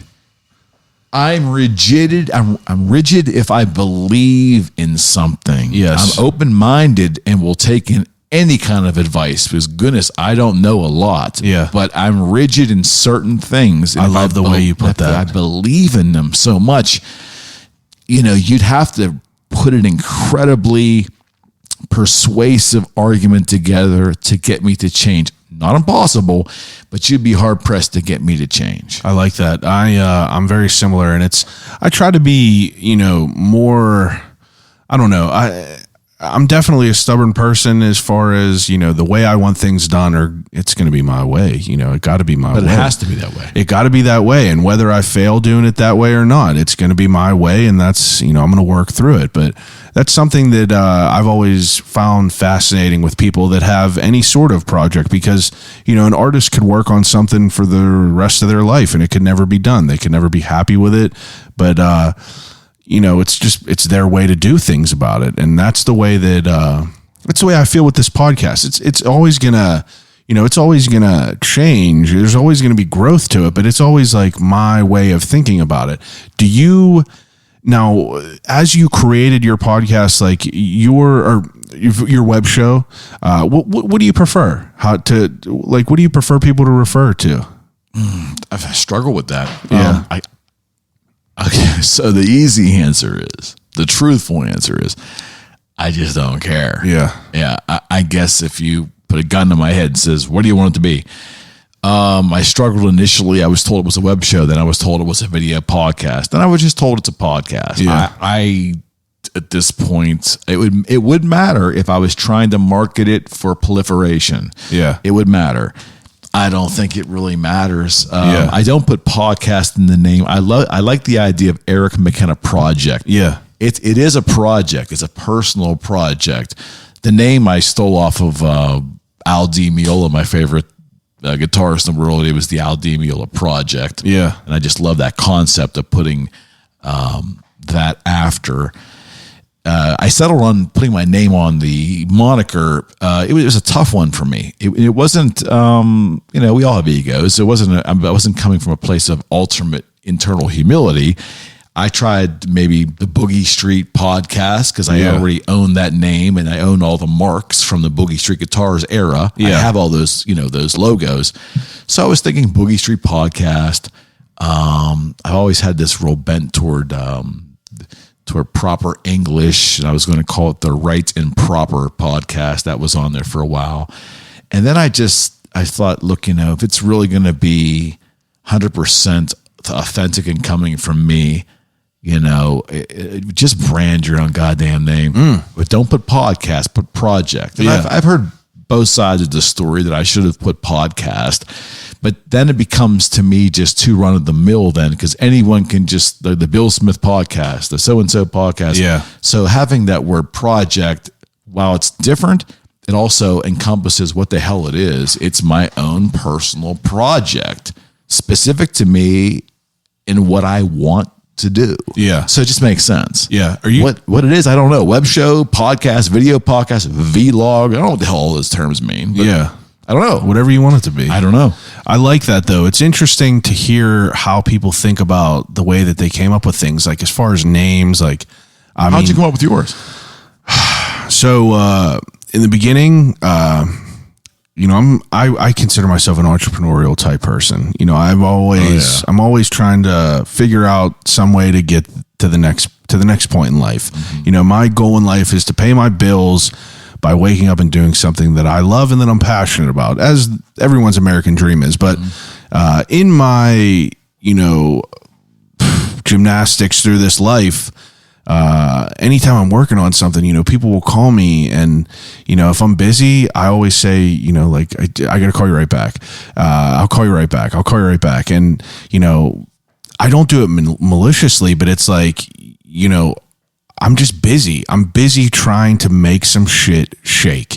And I feel like anyone that I talk to on here has a story where whether you're doing it on here, I know that you're putting all your time and your hard work into this. And in that time and hard work, there's always that time where, people are, everyone's pulling at you and you're like, yo, I'm busy. I'll call you right back. I got to get. So this is everyone's response to just making some shit happen. I'll call you right back. I'll get back to you. But right now I'm making some shit happen. Got it. And it was just a name that I could Google and no one had it. Yeah, it's good. I love the phone. Unique. It's very unique. I appreciate that. I have one of them goddamn things. And I had even the one that was even fatter than that first. Yeah, I got that one off eBay. I've been looking for a charger for it. But, I just wanted something, we use this word authentic, and it's just so overused. But it's like I wanted something that no one else had. I wanted something that was me. I love pink. It's my favorite color. It pops to the eye. And the phone was just something, it's better than, that phone's better looking than an iPhone. Oh, it catches. And no. It's got a retro vibe. Conversation piece. Yeah, no, there's no question. You know what I mean? Yeah, the strawberry on there, that's been my nickname in high school from football and everything since 6th grade. Yeah, right on. Principals, everything called it. So that was just just a little characteristic to put on there to personalize it to me. And I just been running with it ever since. And it's a cool name. People always hit me up. They love the name. It's unique and it sticks with people. And that's the thing. So that was with Boogie Street when we did the guitar thing back in 99. Yeah. And we got the contract with Washburn Guitars in 2003. Put a pin in that. I'm sorry for interrupting you, but I want to know how this came to be. Yeah. So technically, what exactly was Boogie Street? Okay, so I don't want to be too convoluted, so I want to try to make this concise for you. Yeah. I know it's long form conversation, but I don't want to bore you. I had a corporate sales job with PageNet. It was fabulous. Yes. Going through a period of grief after my brother died, new marriage, trying to figure life out. Yeah. My job was an afterthought. Loved it, but it was just so damn easy. Right? Yeah. And money wasn't, for my little humble world, money wasn't an issue. Yeah. So I went on a trip to Mexico. I encountered a jeweler from New York City and his wife on this trip. Probably had too much booze, and he started giving me life advice. Yeah. And he says, "You're a dynamic person. You speak so well, Eric. What the hell are you doing selling pagers?" And I was like, "Well, that's what I do. It pays the bills. It's easy." Yeah. Because what's your passion? I said, "I love rock and roll, man." He says, "Well, do you play guitar?" I said, "I'd love to play guitar. I play drums, but I'm not really into drums." He goes, "Just go home and get a guitar and learn to play that. Find your passion." And he told me, he says, the closest thing you'll ever come to euphoria, real euphoria in your life, beyond a sexual thing, but in vocation euphoria, right, is when you marry your passion with your vocation. He was a jeweler, loved it. He talked about it for hours. We had a passion for watches. I love watches. He was sold watches. He was wearing a $40,000 Rolex. We were talking about that. You could tell the man had passion. Yeah. He was telling me to go home, get a goddamn guitar, force yourself to play it and see if it's still in you. And maybe that'll lead to something amazing. It might not be in music, but you'll find something that'll take you out of the blahs that you have now, right? Yeah. If nothing else, you get a great hobby out of it. Go find your passion. So, okay. I just went home. I went down, bought a guitar from a guitar store, called my best friend, Jim Stewart. Will you give me guitar lessons? Set it up once a week and started getting guitar lessons. Well, I had other things. I was taking karate at that point and had other things I was doing, but the guitar just, I don't know what it was. Was it therapy? Was it, I don't know. It absorbed me. Yeah. Well, I was buying instruments that I thought I would like, and didn't like them, and I had to get rid of them. And eBay was this new thing. Yeah. So I was buying local, not really digging it, selling it on eBay. I was starting and selling it for a profit. I'm like, this is insane. I can go buy guitars locally here with maybe this big blue book of electric guitars and figure out their pricing. There's might be a little bit of side gig involved here. Yeah. But still really falling in love with this instrument and playing it for hours every day and forcing myself to learn this thing at 34, 35 years old, right? Yeah. Well, buying and selling, easy sales job, lots of money, lots of extra money now with this guitar thing, seeing the paging thing ebb, thinking in my head, well, hell, I could stay at home and buy and sell guitars on this internet thing, right? I could do this, use eBay, and it just organically, naturally happened. Just use guitars, buy them, and then sell them on the web. And obviously I was finding out that if I took good pictures and I made sure I gave great customer service and I created a little venture here, my sales skills and customer service skills were all playing into that. Yeah, all meshed together. I could make some money, right? Yeah. Well, it worked. And from 90, I left my job at PageNet, a 6-figure job in the year 2000 for a guy with no college degree. Yeah. And a newly pregnant wife. I left it to sell guitars on the internet, which still Wow. was so new to everybody. Yeah, right? absolutely. So I had to, I wasn't risk averse. I was like, I'm going to go for it. What's the worst could happen? I know I can sell. I'll find another job. If I fuck Easy. up, I'm done. Yep. Well, I started it and it just kind of took off. Sadly, it contributed to the end of my marriage. I will knock on wood and tell you, though, that my ex-wife and I remain the best of friends and have raised our children in complete harmony. So I was very lucky in that regard. Yeah, very absolutely. lucky. But the marriage was a casualty. But I took that business and absolutely ran with it. 2003, I had this insane idea that I not only can I sell used guitars in volume, high-end stuff like things between $5,000 to $5,000 a piece, and really start churning some money. I had this crazy idea that I could design. Yeah. I know what kids want to play. I don't know where I was deluded in believing that shit, but I believed that I could take models that Gibson has and Fender has and put the right aesthetics on there, the colors, the tone woods, the construction, the inlay, the paint, everything. That in this brain of mine, I could determine what kids want to play. Mm-hmm. So I went to Fender, went to Gibson, went to Paul Reed Smith, put a plan together, presented it, got the door slammed in my face over and over and over again. My last guitar company on my list of 9 was Washburn. They just weren't a priority to me. I didn't view them as the same stellar market presence as these other companies. Yeah. My last chance. So I go to Chicago. I walk in the door. I had an appointment. And the president of the company saw me instead of one of his underlings. He gave me the time to sit and talk to me. This Rudy Schlocker. I gave him my ideas, and everything in life is timing, right? Yeah. Tells you sometimes things just kind of click for you. Yep. Guy says, I have these artists that we sign for endorsements. You know, we make a guitar for X rock star. We make him a guitar he wants. He's supposed to play it. Yeah. And then kids come and buy the guitar. That's Yeah. how the promotion is. We make these guitars and they don't play them. I don't understand this. Here's a list of 4 of our artists. You contact them and you get them to work with us and help change the design of the guitar, get them happy, then I will give you exclusivity for 1 year. I apologize. That's right. For 1 year. So if XYZ guitar rock star Yeah. talks to me and agrees that if we make the change to this, he'll play it on live and starts playing it, then whatever sells out of that model for 1 year, Boogie Street would get exclusivity. Wow. And it didn't cost me anything. He just gave me a list of these rock stars. Now, Yeah. maybe in his mind, this kid, they're not going to listen to him. Yeah. But Dimebag Darrell was one of them of Pantera. That was Wow. one. There was Nuno Betancourt. There was Dan Donegan. There was 5 or 6 Roger Waters of Pink Floyd. Yeah. Wow. So I just set out to contact these, and eventually I got a hold of their people. A couple times I reached the artist directly.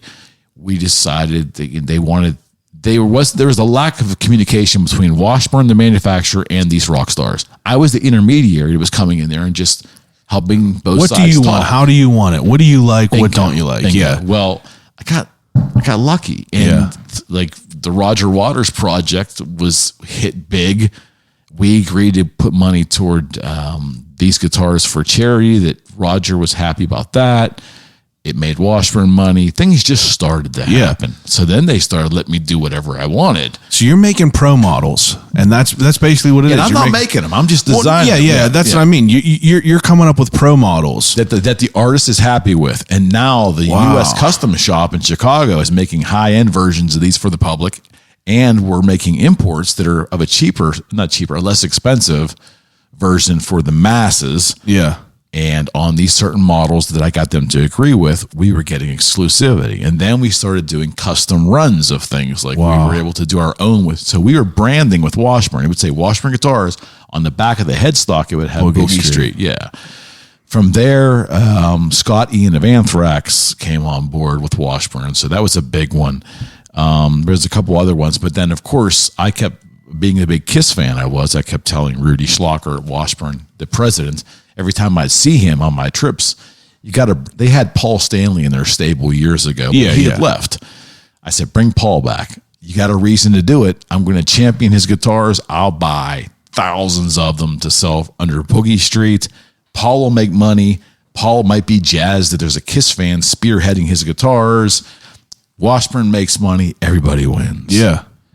That's what happened. They got Paul back, and he ended up being, he's a friend. He ended up being as amazing as of a person and a friend as he was a musician and a rock star. Wow. So for 8 years, from 2006, he came on board to 2014. We worked with him for 8 years. And so it just, everything just kind of worked out. I love that. Kind of worked out. We went through a tough time when the economy collapsed in 07 and 08 due to the housing market. We had to adapt and be adjustable. But it just opened up all kinds of doors to different musicians, different genres of music. We made a bass for Bootsy Collins of Parliament Funkadelic. Wow. We just had the ability to put like a Boogie Street touch on so many things. And it was just an enchanted time. Yeah. A really enchanted time. What a cool way to, spend your time as a job, in air quotes. You know what I mean? You know what I mean? Like, that's amazing. And I got to raise my kids. Yeah. When they were little, they were so little, they were grabbing at my legs. I got to do all that time with them, the flexibility of having them during the day while Diana, my ex-wife, would work. And then we would just shift the kids. Yeah. We never had a babysitter for the kids because we were able to always be there for them. Yeah. It just made for, of course, no divorce is utopia, but we made the circumstance really, and I'm proud of that, made it really wonderful for those two kids and made it very civil for her and I to the point where we're still very good friends. Yeah, that's a blessing for sure. Absolutely. We made that work. I ended up getting remarried a second time. Sadly, 2010, that came to an end as well, probably spurred on by having living a rather lavish lifestyle because of the money, and then, of course, having to pull that back in with the economy tightening up. But don't regret anything. No regrets. Don't regret the good times and the tougher times. The Boogie Street era for 15 years, from 1999 to 2014, where we quietly shut it down. Yeah. We made clothing. We had Boogie Street clothing, hats and T-shirts that were worn by not only musicians, but like the Kiss road crew. You go and see a Kiss concert, and half of the road crew setting up a stage is wearing Boogie Street stuff. I mean, just really amazing, rewarding stuff, right? Yeah, that's incredible. Like just on a smaller scale, it's like I had a clothing line in 2013. That was like my first entrepreneurial, touch on things that disintegrated, but I was young back then, so it's like I made a clothing line, and I walked into a Wiz Khalifa concert. Someone's wearing a tank top I made, and I walked up to him and I was like, "Dude, like, where'd you get that?" And he was like, he was like, all kind of off guard. He was like, "Why?" And I was like, "I made that." And he was like, "No way!" And like, we took a photo, and it's like, it like almost brought me to tears because it's like, I obviously knew that, I ain't going to become rich immediately, but I love, what's an accomplishment? I love having people just want to enjoy the things that I create. I've never been an artist. I've never been a musician. I've never done anything to give back to people that I always appreciated so much, whether it be, art. I mean, you don't really see a lot in here now, but I've always been a huge fan of art, design, everything like that. In my old spot, there was shit all over the walls. But I never was someone who was able to give someone a tangible thing. This dog's fucking jumping crazy. I love dogs, man. We just got a puppy. She's nuts, but I was never, it's the best. It is the best. But I was never able to give someone a tangible thing to have. So like, I was like, I've always liked designing clothes. That was like the first experience of it all. But now it's like, I could talk and I could have these conversations, and like to get the response from people, to just like hear about like, I just want to make certain topics and certain conversations more appealing for, the masses. You know what I mean? Like, I have people that sell drugs that listen to episodes. Right. I have people that are managers of big companies. Right. And, for them to listen to a 2-hour long episode about a kid who hiked the whole Appalachian Trail, and both of them message me and be like, this was fucking crazy. Right. And the other guy saying like, this is just the wildest thing ever. Like to have that mesh together is like everything I could have ever wanted. Oh yeah. And, you know, just that little like, experience that I had making clothes. It's just like, it makes me way more, I have way more attention to detail, and it just like all works together. All the failures that I've had, all the things that I've done in the past, like having them all come together in this like beautiful symphony, and to watch it grow. And as you said, like before, you know, for us to do this ourselves, it's so much more rewarding. No question. You know what I mean? It's question. like, and that's part of the way that I say to make it through the mud. It's like the mud is also like us trying to figure out how to do all this shit. No doubt. You know what I mean? Like I had no audio background at all. Well, see, that's the beautiful thing about this. And in two instances. So to touch on your thing about seeing someone wear your shirt and what that made you feel like, two things. The clothing was an afterthought. The clothing was a throw-in that we created T-shirts with our logo on it. Yeah. We created I thought some pretty amazing logos that really resonated with the metal community. Yeah. Okay. But, we gave them away free with our guitars. We were giving things, including things to make the Boogie Street experience from buying from us special. Yeah. People started wanting extras, and we're like, well, maybe we could sell these things. So the clothing aspect of Boogie Street guitars became a whole nother side entity, which was mind numbing to me. So yes, it was crazy to go to a Kiss concert, an Anthrax concert, a Black Label Society concert, and see people in the crowd. Number one, they'd recognize me once in a while, which is just nuts. That just showed me the power of the internet. But to see them with these shirts on, going to the rock show because they're associating Boogie Street with that artist up there, mind-numbing, right? Mind-numbing. So there's that. But what's now more amazing for me, which I experienced it again today. Matter of fact, on my Facebook page, there's a link to a video essay that Ola England, one of the most famous metal guitarist in the world right now, he's reviewing one of his guitar acquisitions, which happens to be one of the guitars I did with Washburn, and he's talking about us on this video, and it's mind-numbing. Because remember, we've got so many guitars out in the ether with our logo on it, and one thing about the guitar industry, the essence of guitar collectability is that they last for years and years and years, and they get passed around through the used market. And there's, you know, every day I have inbox messages from kids or people that'll buy a secondhand guitar, and it's a Boogie Street, and they want to know what Boogie Street was, what model this is, what are the specs, who's Eric McKenna. That's so not only flattering, but it's more of a reaffirmation that what we did in those 15 years was not only relevant, it's a moment, but it was special. Yeah. And that means still to this day something to people who buy them. It's bringing them joy. The beautiful thing about being involved in a musical instrument on the creation side and the marketing side, but the creation side, is that you are affecting the psyche of that person who acquires it, because guitarists, it's a unique profile, and they generally fall in love with many of their instruments. And to have someone so attached to a guitar that we were a part of is not only a reaffirmation of what we did being amazing, it goes beyond that. It really affects my psyche. And no matter how bad I'm feeling that day, it's like, look, this is our legacy. We reached out and touched a lot of people in a way that is so special, and to continually get that feedback from people that are complete strangers to me, that some of these guitars ended up in Alaska, in like, you know, in Europe and the UK, South Africa. I mean, I've had clients all over the globe, but now the guitars that are out there, the thousands of them with our logo on them, they're looking on the internet and they're researching the history and they're seeing all this stuff. It's keeping me engaged with these wonderful people and engaged in the business, although I'm 7 years removed from it. You know, so that's a really wonderful part of my life that is uniquely satisfying. Yeah, absolutely. It makes sense for sure, because like 7 years, it could have just been brushed under the rug and could have just went, that ship could have just sailed away. But to still have that, to still be able to see that ship out there and still be able to wave to them people on that ship is fucking awesome. Yeah, exactly right. It's very cool. That's that's such like an interesting, aspect. So, I mean, when does the realtor,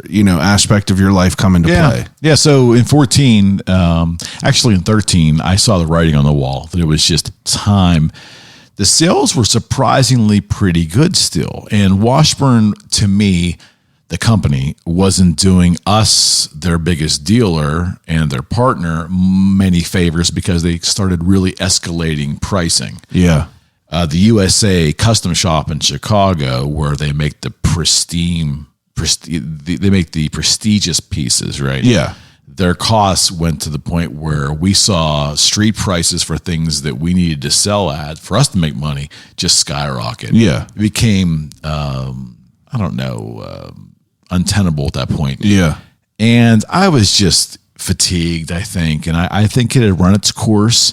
And I was starting to dislike the instrument.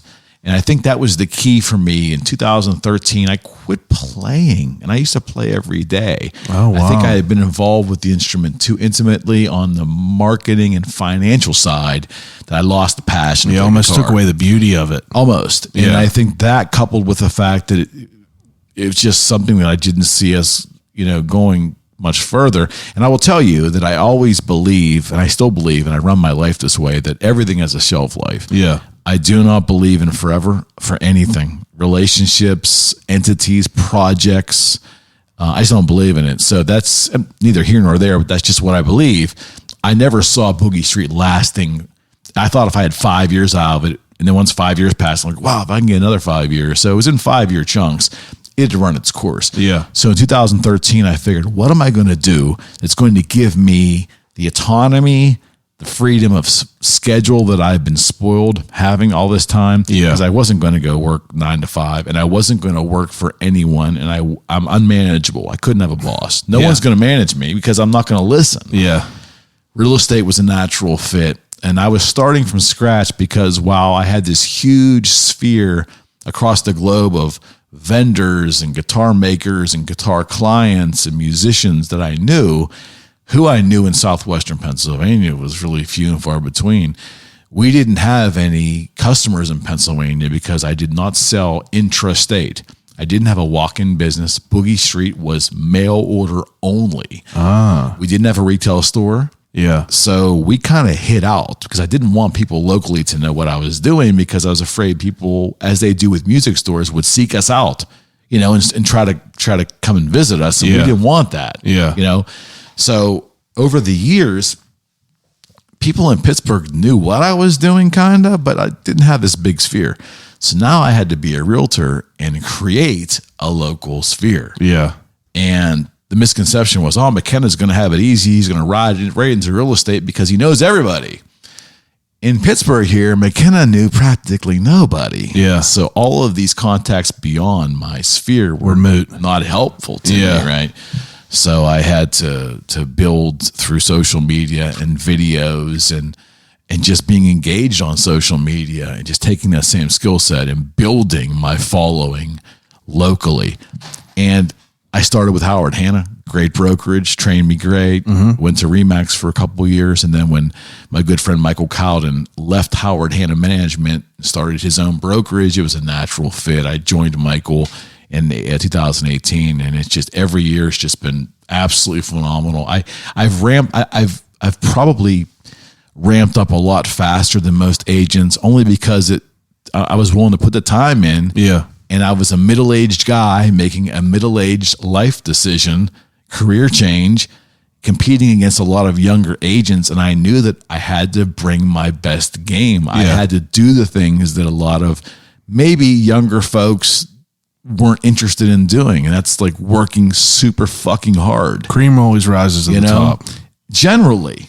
So again, I'm far from perfect, and I would like to be even busier. We all would, but things are pretty good. That's great. And I love it. I love the engagement. I just love people, man. It's like, the money is always good. The money always will follow. You do good business and you get people to appreciate who you are and trust you.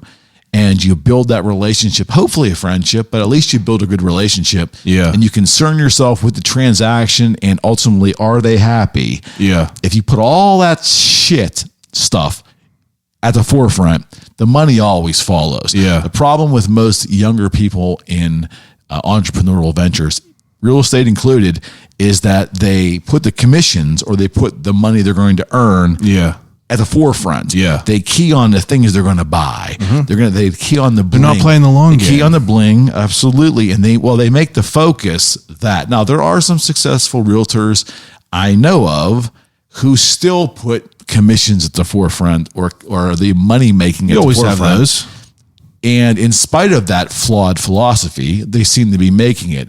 I would say, though, that if they're playing the long game, the best way to play the long game is you put the money on the back end and it will follow you. Zig Ziglar, one of the folks I admire, he left such an incredible mark on me. His famous line, you help enough people get what they want, you can have everything. I love that. And that's the essence of you help enough clients get what they want and you make that the forefront of your concentration. The money will follow around in droves. Yeah. But if you put the money at the forefront, you're never going to get there long term. You're just not. That's such a, that's powerful. It is. I think so. It's definitely powerful. It's helped me. Yeah, and I think that says a lot about the way people approach things. It's if you're in it for the right reasons, it tends to work itself out. Hopefully at least. But it's interesting. Now I'm curious. This popped into my mind, and yeah, you do. I know you said that. Yeah, you can't be managed and everything like that. Being a realtor is like is definitely I've thought about that, trying to get out of the job that I'm in now, but it's just like being a younger person, I try to, just find a way to do something that is going to be different, that I could, basically work for myself. I want to work for myself, but neither here nor there. I'm just spouting off, but I'm curious to know, what does your wife think about the web show and everything? I know that this is a change of pace, but it's interesting because you told me in the beginning, whenever you started this, that your wife didn't know what a podcast was or a video, whatever like that. What does she think of it now? Is she a listener? I think she's dipped in on a few shows. Yeah. My wife met me in 2011. We grew up together. So it was one of those kind of a fairy tale story where, again, it's a second marriage for her, third marriage for me. Yeah. I had a very difficult second divorce. Met Natalie a couple of years after that divorce. And we grew up together, but we hadn't seen each other in probably 20 years. So she met me when I was running Boogie Street toward the end. So she knew what my lifestyle was of entrepreneurship and flexibility and travel. She's also an international flight attendant for American Airlines. So she works half the month on and half the month off generally. Yeah. Okay. And she's been living out of a suitcase with her vocation forever. So their mindset, a flight attendant's mindset, someone who's done it a long time is it entrepreneurial? Probably not, but it certainly is unconventional. Yeah. So she already has that unconventional bent to it. I think it's a really good fit. There hasn't been any kind of pushback. She's been very supportive, and she's helped me talk through ideas for guests, and she was probably my biggest critic early on, listening to my shows early on and saying, hey, you got to quit fucking talking and let them. That's what my wife said. Yeah, no, it's good stuff. And you want that. Yeah, absolutely. But, I think spouses need to be in congruence with each other in most things. Yeah. And no, she's been very supportive. Have you ever had her on your show? I haven't had her on my show. I don't. I'm not opposed to that. I've not really thought about it deeply. I know that we had the idea of her and her good friend, who's also an international flight attendant, having them come on and talk about experiences flying, experiences overseas, and take that angle. And it's still out there. There's some concerns about how that might be received for her employer and things. So we want to make sure that we protect them and we don't do something irrational. Absolutely. But I don't think Natalie wants to go head to head with me on a show, and I just no, I don't mean that from an intimidation. I get it. I just don't think that really interests her in doing it. But it's definitely a different dynamic. I've had my wife on a few times, and they turn out to be some of my most, I get so much feedback and people love it. See, I don't think anybody would want to listen. I have maybe I'm wrong. I don't think anyone would want it. Who do you think your demographic is? Well, who is it? I mean, I'm sure you could tell from think, obviously I think it tends to be guest generated. It is. Per show. But I would think that my demo is probably echoes my age to a degree. Really? I think I'm a young 55. I think I can absolutely, whether it's my fellow realtors, whether it's my fellow musicians, those in the guitar business, or even my sphere, I'm generally around younger people. Yeah. I'll tell you why I believe that is what it is because I learned the web when it first came out as a 33, 35-year-old person. And I made an e-commerce business there where a lot of folks my age, my friends, my cohorts, they didn't want to be bothered learning computers or learning the web. So I had that first mover advantage of being with a lot of younger people who embrace the web. So I had that. I was further advanced on e-commerce, social media, all that for my age. Yeah. Thus, my circle of e-commerce and musicianship kind of led me to a lot of younger friends. It doesn't mean my entire sphere is younger than me, not at all. Yeah. But I tend to have the vibrancy and the vitality, and that idea of constantly on the go. Yeah. Which is not typically found with 55-year-old people. They tend to be slowing down, or sedentary way of living, which is okay. I'm not knocking it. It's just not for me. Yeah. So I think that I'm a young 55 in that I find more in common with people who are a little more engaged than most 55-year-olds with their lives. Yeah. Make any sense? Yeah, absolutely. It does. It's, that's interesting to hear though. I mean, cause I see my demographic and it's like, it's interesting because I have all different types of people. I got 40, 50-year-old people that listen, but I also have 18-year-old people that are listening. I do too. And it's so interesting to kind of see that and see how it develops and hear how people give what people give feedback on what episodes. And, it's so refreshing to kind of hear from both ends of it all. You have to listen. You got to listen. Right. Now, do you ever have any sort of negative feedback?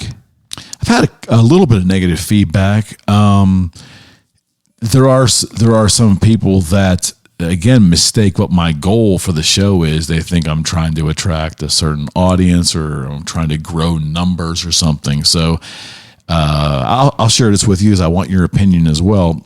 One of the biggest turnoffs for me, and I say turnoff lightheartedly, it actually is amusing to me. Yeah. But on occasion, I'll get people who will be maybe people that are very dynamic or maybe involved with certain things or creating things, and they will either ask very politely up front to be on the show because they're doing this, and this, and they view it as a way of promoting their thing, or maybe a soft infomercial. And then I will politely respond and say, hey, that's fascinating. I've never heard of you, but that doesn't mean that I'm not interested in having a conversation, but I need to, research a little more. Right now I'm pretty booked, but, let me look into this. Well, sometimes that's not good enough for people, or they take that as an insult. And they will typically respond back. And a few of them have compared their worthiness to a few of my prior guests. So they will mention a guest that I had that may be a small business owner or a friend or a hairstylist friend of mine who I've had on a show. And they will compare their worthiness or their accomplishments in life to this stranger that they saw on my show. And that really turns me off. I'm not a person that ever gets offended by, I'm unoffendable. you can annoy me, and that's kind of annoying because it's so shallow and stupid.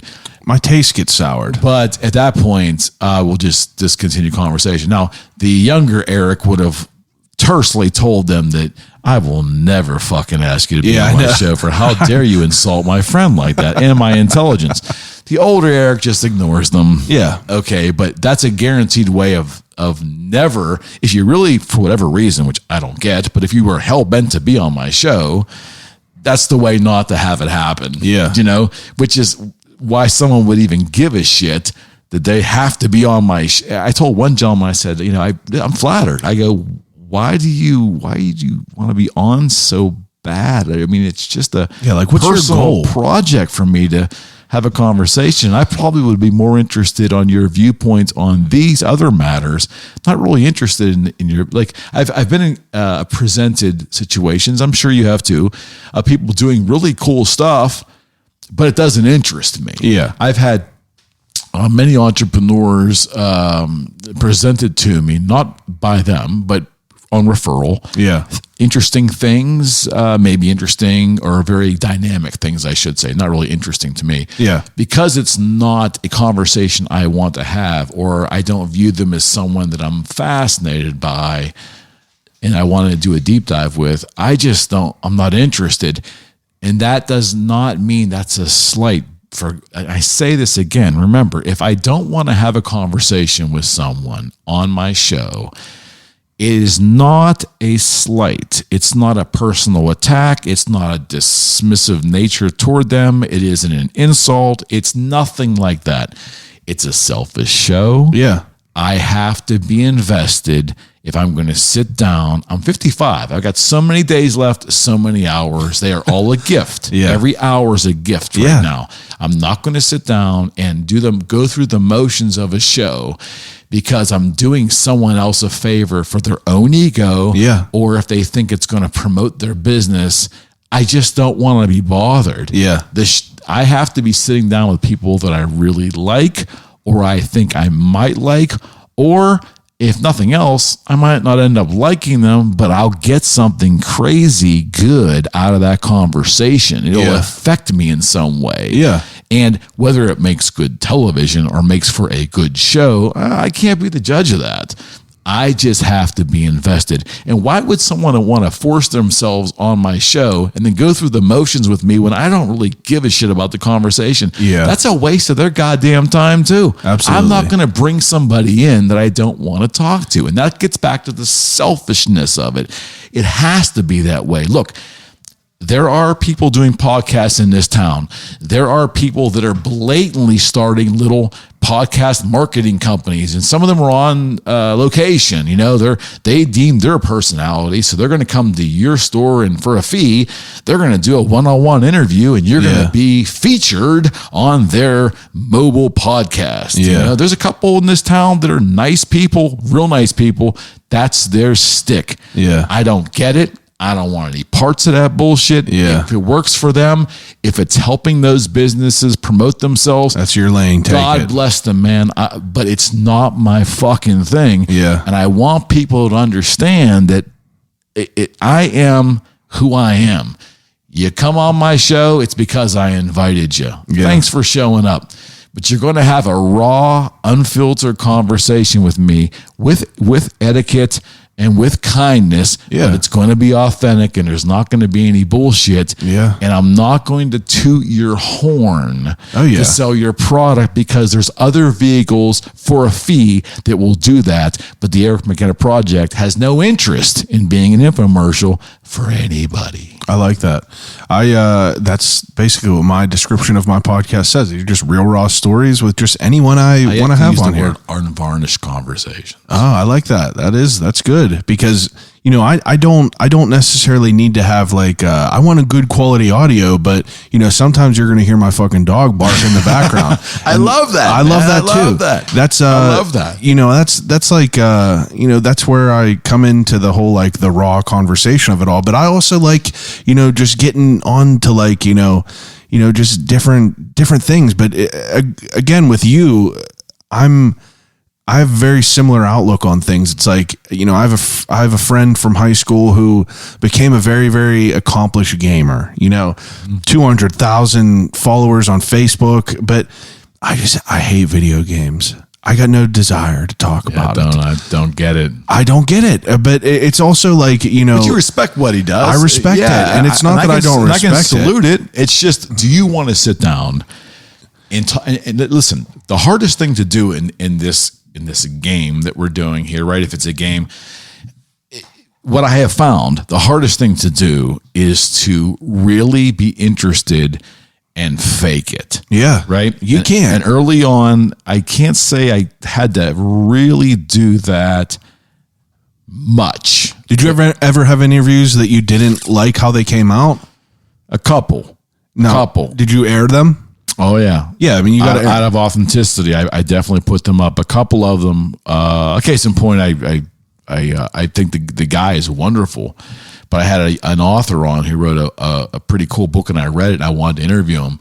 And I don't think I was a great interviewer at that point in time. And I just think the show is certainly listenable to, but it was short, and I didn't have the right comebacks. I didn't have the right follow-up questions. Yeah. It wasn't that I was prepared. I probably was even a little over-prepared for that one. Yeah. But you know, sometimes you put two humans together and know how no matter how engaging they are, Yeah. and no matter how well you're prepared, sometimes it just doesn't work. Yeah. You know, I'd like to think that my sales training and sales experience and conversational experience and podcasting muscle and radio talk show muscle and all that stuff will help me get through any circumstance. But sometimes if you put the wrong two people together and put microphones in front of them, it's not always fantastic. It's not always going to be a vibe. It's not always going to be not always. Hopefully, usually always, but not always. Yeah, it's did you notice starting from the beginning, like, you know, some people are more easy to peel away their layers. You know, I perfect example, I talked to a guy who, so in October I do, I basically shift the guests to weird, creepy, spooky shit. Right on. And the one guy I talked to was I wanted to talk to a grave digger. I wanted to talk to someone who dug the plots in the ground, put it on Facebook. Does anyone know who does this? Usually someone will get back to you and say, this person does this. For sure. This is the perfect person. This kid was 30. He started working at the cemetery when he was 14. He's been doing this for 16 years. He lives there by himself with his big St. Bernard dog. He's not a talkative person. Came on here. You could tell that I have to peel away some onions and stuff. It's like an onion. It went well. Cool. And it's so great because it's like, you know, now, do you experience this where you'll think a guest is going to be a fantastic guest? Sometimes they ain't. And you think some people aren't going to be the best guests. Sometimes they're fantastic. It's like, I tend to stop not judging, but having preconceived notions about like how things are going to go. And I enjoy the journey as it happens. It's the best way to do it. Yeah. Don't go in with preconceived notions.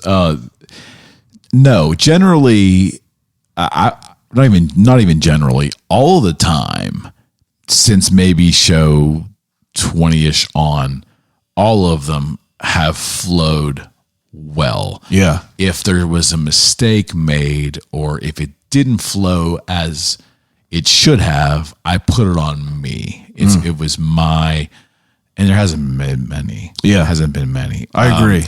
And it's funny, some of the shows because I get nervous once in a while. I do. Do you? Rick Seaback was on. There was some. I was nervous. There was some notable people in town. Darius Chisholm. She was so wonderful in it, but I was so nervous because when you talk to news professionals, those who are on camera for a living, you know, they're coming at it. You know, John Burnett and Paul Alexander, Rick Seaback, professionals. Yeah, Courtney Brennan, and these are folks that are used to being that camera in front of them. And to hear, when you get a compliment from them, especially early on from me, when John Burnett gave me the compliment, I had Jeff Ursella on my show twice.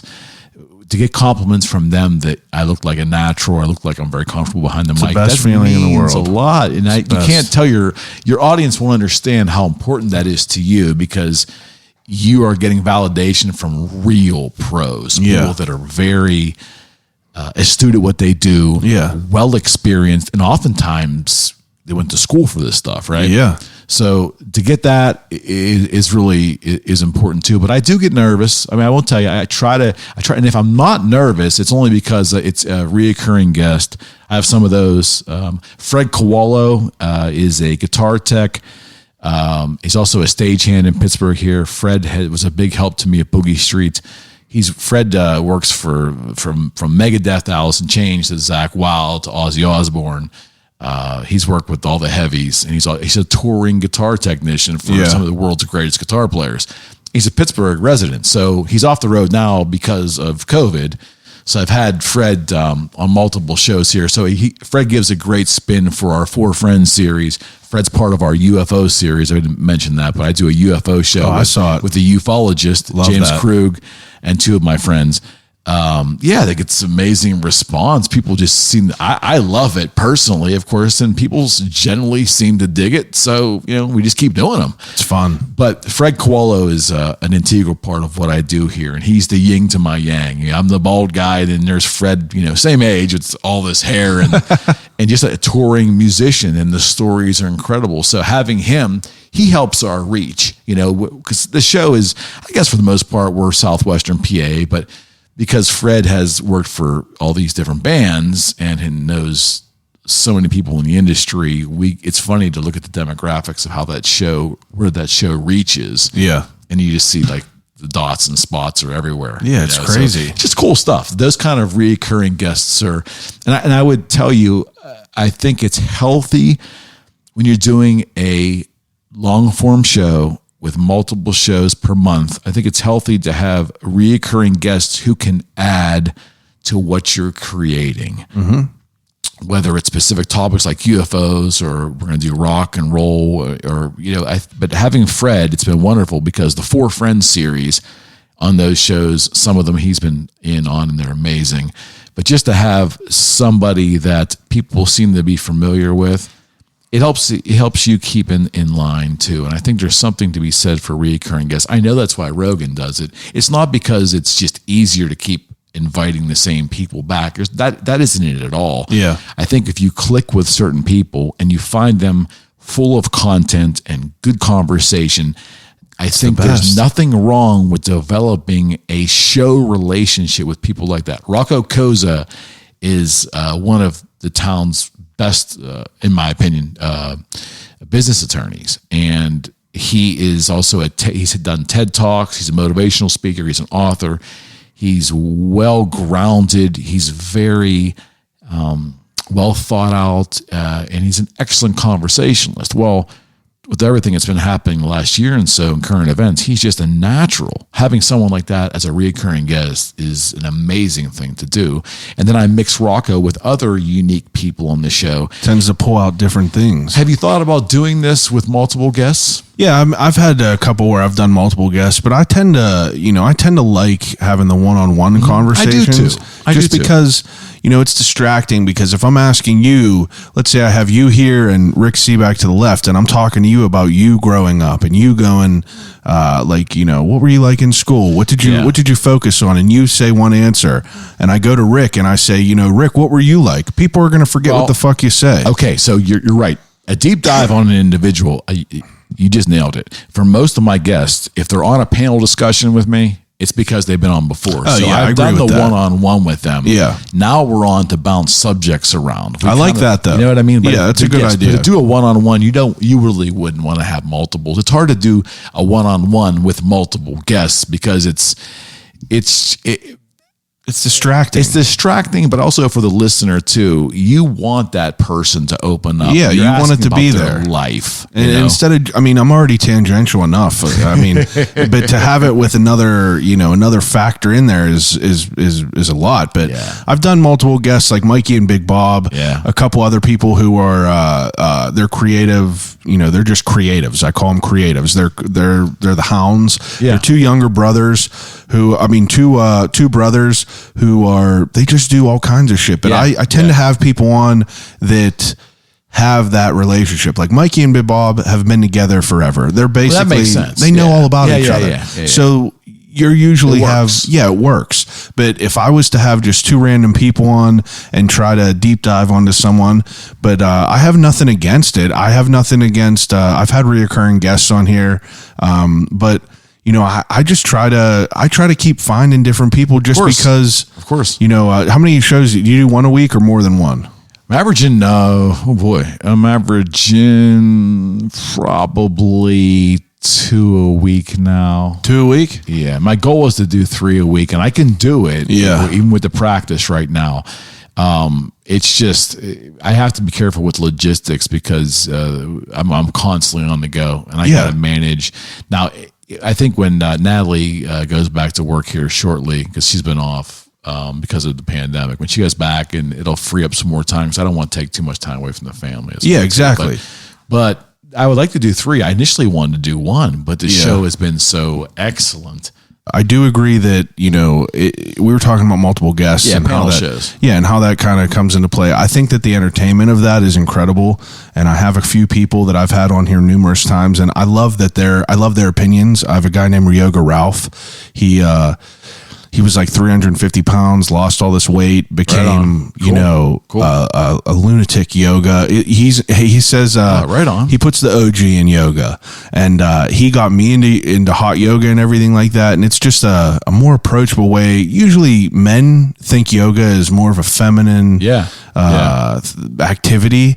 This guy takes all that away, but I have him on here. We talk about aliens. We talk about all kinds of wild shit, and it's the best. And that's something that I do want to get more involved with. And I think with me putting, once I get the logo and grab the couple other things that I need, and I put the video in here, shit's going to start ramping up a little bit more. Yeah, the idea of the panel show for me initially was to make it non-biography or non-biographical for the guest. So I wanted to, in most instances, if the person was someone I wanted to do a deep dive on, we wouldn't put a panel show together first. I wanted to do the one-on-one. And once I got past that, I mixed them up with other people who were prior guests or people that I knew in my sphere that I wasn't really interested in doing the biographical thing with them, but I thought their contribution would be amazing. Yeah.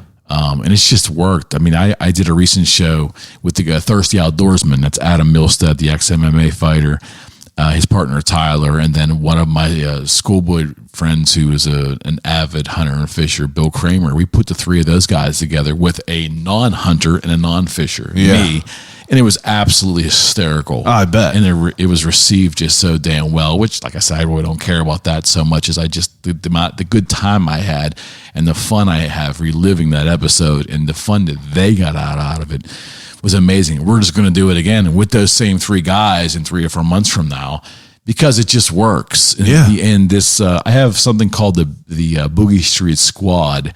It consists of Cassidy and a married couple, James and Julia Mulligan. They are rock producers here in Pittsburgh. They do a lot of metal shows. Twisted Fate Productions. They're friends with Brian Sykes. Yeah. And then Cassidy is a hairstylist out of Washington, big music fan. And the 4 of us just have this vibe, this conversational vibe that just apparently it works. The shows are well received, but we all just get a lot out of it. So I have them on a monthly or every 6-week basis.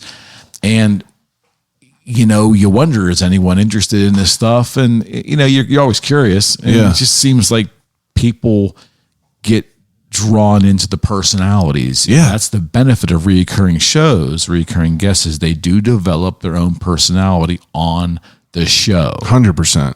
And that can't be taken for granted. I mean, that's a real thing. Rocco Koza, who didn't need my little bit of notoriety from this show. He already has it in Pittsburgh, but Rocco would do a show every other week with me. He just loves the opportunity and the format and the production values and so forth. So it's a wonderful feeling on my behalf to be appreciated by someone like him. I mean, you have and a to great have his show. Friendship. It's amazing. It's amazing. It's you definitely have a great show. I'm I'm a fan for sure now and I'm happy that I came across it. Like, I think that I think that we have a lot of the same values, and we have a lot of the same, beliefs behind this, and the drive behind this, and I appreciate the work that other people do, because I feel like a lot of people that just listen to the podcast, that are just listeners, fans, whatever you want to call them, they don't really know how the sausage is made, and how much time and like hard work and thought gets put into this. Whenever there's an element of courage there too. Courage. It's so much because time is the most valuable thing in the world, and it's like to give your time to someone else as a guest and as a interviewer is a lot. All day I think about. Usually the way I do it is if I find a target of who I want to interview, deep dive of social media, make sure they're not a piece of shit, and then I love that you wrote that to me today. That's the way it is. I just want to make sure you're not a piece of shit.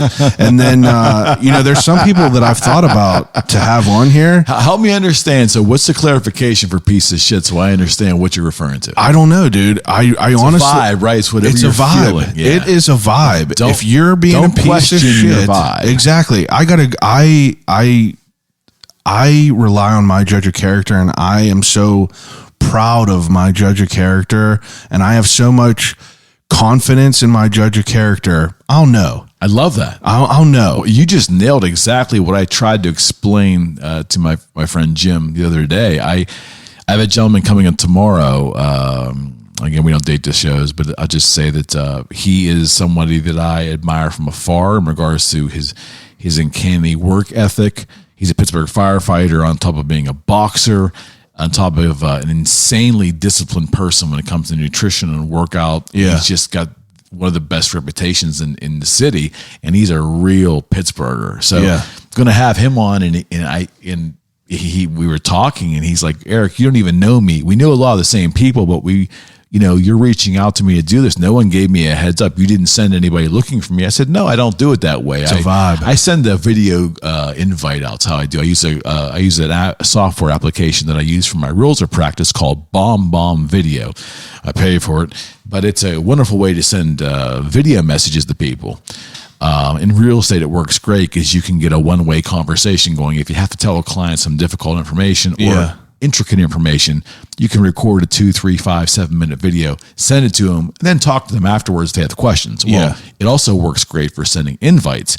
They explain what the show is, who I am, how they came on my radar, and I'd love to have you as a guest. Let me know. That's awesome. Yeah, so I sent one of those to him, and he was just kind of flabbergasted by that. But again, I told him in that video what you just extrapolated on, that my gut does not fail me. Yeah. And I just thought, I said, hey, I think we'd have an amazing conversation. You have to be game. Yeah.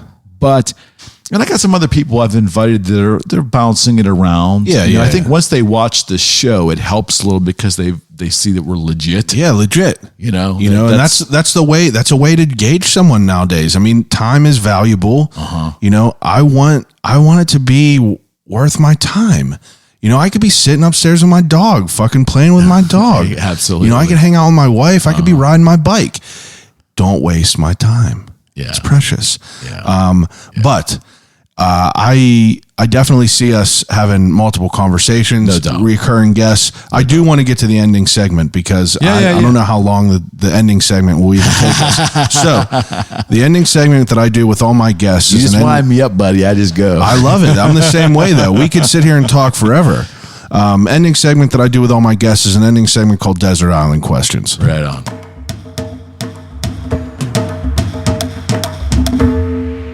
Desert Island Questions, whenever I give each guest 3 categories to take with them on a desert island to exhaust until expulsion. So the first category on a desert island question for the Desert Island Questions is 3 things to watch. So you get to take, you're on a desert island like Tom Hanks in Castaway. There is a TV with a DVD player. You get 3 DVDs to take with you to watch over and over and over again. Oh, so they have to be movies then, huh? I'll let you get creative. They could be TV series. They could be YouTube channels if you want. Okay. Definitely would be Joe Rogan. And of course, it's too easy to say the Joe Rogan channel because there's thousands of episodes. Yeah. Episodes that meant a lot to me, that meant something. Mark Sisson. I would encourage anyone who hasn't seen that. Mark Sisson has been on Joe Rogan twice. He is a nutritionalist, an author of The Primal Blueprint, a primal way of eating and living. He was just on Rogan again. The interview was okay, but his first appearance here was life-changing for me. Changed everything for me. Mark Sisson, Sisson. That would be one DVD presentation. I will give you two movies then. The Shawshank Redemption. That's mine. Yeah, that's a very impactful movie to me. Get busy living or get busy dying. Yeah, I'll tell you what. I'll bypass the last. I'll bypass the last one for a movie. I'll do it for a lecture. The lecture was given by my mentor, who I never met, was a business philosopher named Jim Rohn, Rohn. He was Tony Robbins' mentor, Anthony Robinson's mentor, Jim Rohn, and I believe it's called The Art of Exceptional Living. It's a 6-hour presentation that literally changed my entire direction. Everything from going back and becoming a reader to someone that took communication seriously, just changed my whole state in 1997. A 6-hour, I've watched this presentation numerous times throughout my life, every time I need it. I'm coming up on that time again, but I need to watch it again. It's Jim Rohn, Rohn. There's also an audio presentation with 6 audio CDs. So what is that, 6 hours? Jim Rohn, The Art of Exceptional Living. It's, to me, a vital, and there's an accompanying book for that too. I've never heard of that. I'm going to have to check that out. Rohn is the only motivational guru mentor that I would read and buy anything that man uttered. Passed away in 2009, but anything that he touched to me is informational, motivation, and spiritual gold. Jim Rohn. All right. Yep. Wow. It's heavy. Second category. I usually ask people 3 books to take with them, but I would like to know 3 of your favorite episodes that you've ever done. Oh, wow. Okay. Oh, man. I'm going to leave so many people out. Okay. That's all right. I got to deal with it. No. They'll deal with it. No problem. All right. Oh, man, this is going to be a tough one. The first interview I had with Rocco Koza, my good friend and law attorney, on my podcast, I'd put him in there. He's done multiple episodes, but the first one I did with him, all right, I would definitely put in there. The first episode I did with the squad, with Julia Cassidy and Jerry, impactful, funny, just really a good time. And there's been so many, and I hate to. It's hard to do. It is. I could go so many, but selfishly, because my show is selfish. Yeah. Let's talk selfishly. I had the honor of having rock guitarist, super shredder Tony McAlpine on my show. I don't know who that is. Yeah, it's okay. He was a shredder in the 80s, kind of like on the Steve Vai. What band? He always had his own band. He was unique because he was an African-American metal player. He's guest starred with everybody. He's made a career for himself. He's just an incredible instrumental guitar player. Wow. That I think he had a couple hits in the late 80s, early 90s, but he's on everybody's short list as the greatest metal guitar players ever. He's in everybody's top. Everybody that pays attention to that genre, he's in everybody's top 10, some in top 5. Wow. But Tony spent 3.5 to 4 hours with me, and my mind was just blown. I couldn't believe he was sitting across the table in my studio. Yeah. And then he invited us down to his show that night in Pittsburgh, and it was just really and I've maintained a relationship with him since then. Just one of the coolest experiences. Me being an incredible, music fan. So Tony McAlpine, my first show with Rocco Koza, and my first squad show with Cassidy Jerry. And I would say those are probably the top 3 out of so many good ones. I know there's too many good ones. I could put so many. I know it's hard. It's hard, but those 3 are probably the most meaningful to me. It's interesting because I usually, people will ask me, like a couple times if I ask people to come on and do an interview, they'll be like, what are some of the episodes that I should check out? And it's hard. Like your kids. Yeah, it's hard. It's hard to choose. That's a good way to put it for sure. Yeah. But some of them, I change my answer for the guest, what they would appreciate, what I think they would appreciate. Yeah. But usually goes well. Okay, third category is 3 CDs to take with you on a desert island. Going to be hard, right? For me, it's almost near impossible. CDs. I mean... Are they songs or CDs? No, I think it's better to do CDs. You gotta that requires me to do a lot of compromise. You could do so if you want to take the easy way out. You could pick 3 greatest hits of an artist, but I'll do 3 specific CDs that really meant a lot to me. I love it, and it's not going to be probably okay. All right. One is definitely Rush, All the World's a Stage, which is their first live record in 1975. And it was because I got it as a kid and it just changed my life. The second album will be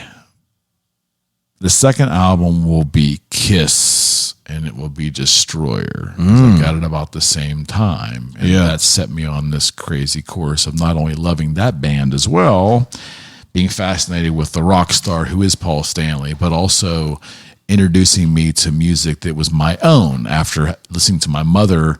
My mother's Led Zeppelin, my mother's Who, and all the stuff that came before, my uncle playing in bands. I finally had my own music separate from what my parents are. Yeah, it started whenever you develop your own taste. Yeah. So I want to say the third record would be Nevermind the Bollocks by the Sex Pistols, but I'm going to pass on that as much as that pains me because that's a pretty monumental record for me too.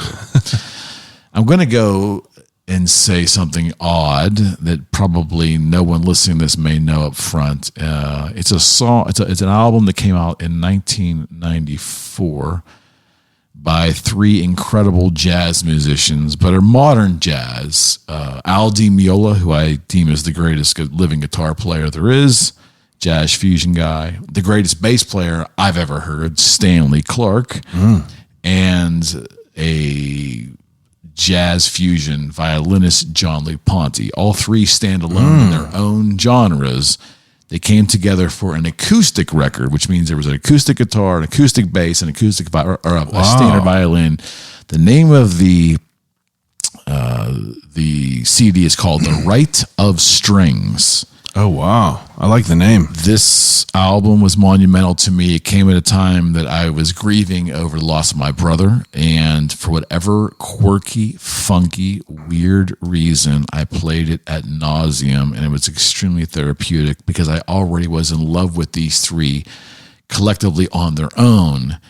And to see them come together in this, it just magic happened. If you like real music. My musical palette is everywhere. It's metal. It's some country, a lot of R&B, little rap, but a lot of little symphonic, but a lot of jazz fusion. I really like it. And to hear those 3 come together on this record, The Rite of Strings, there's not a second of that record I don't treasure. Every nuance of every chord change, everything.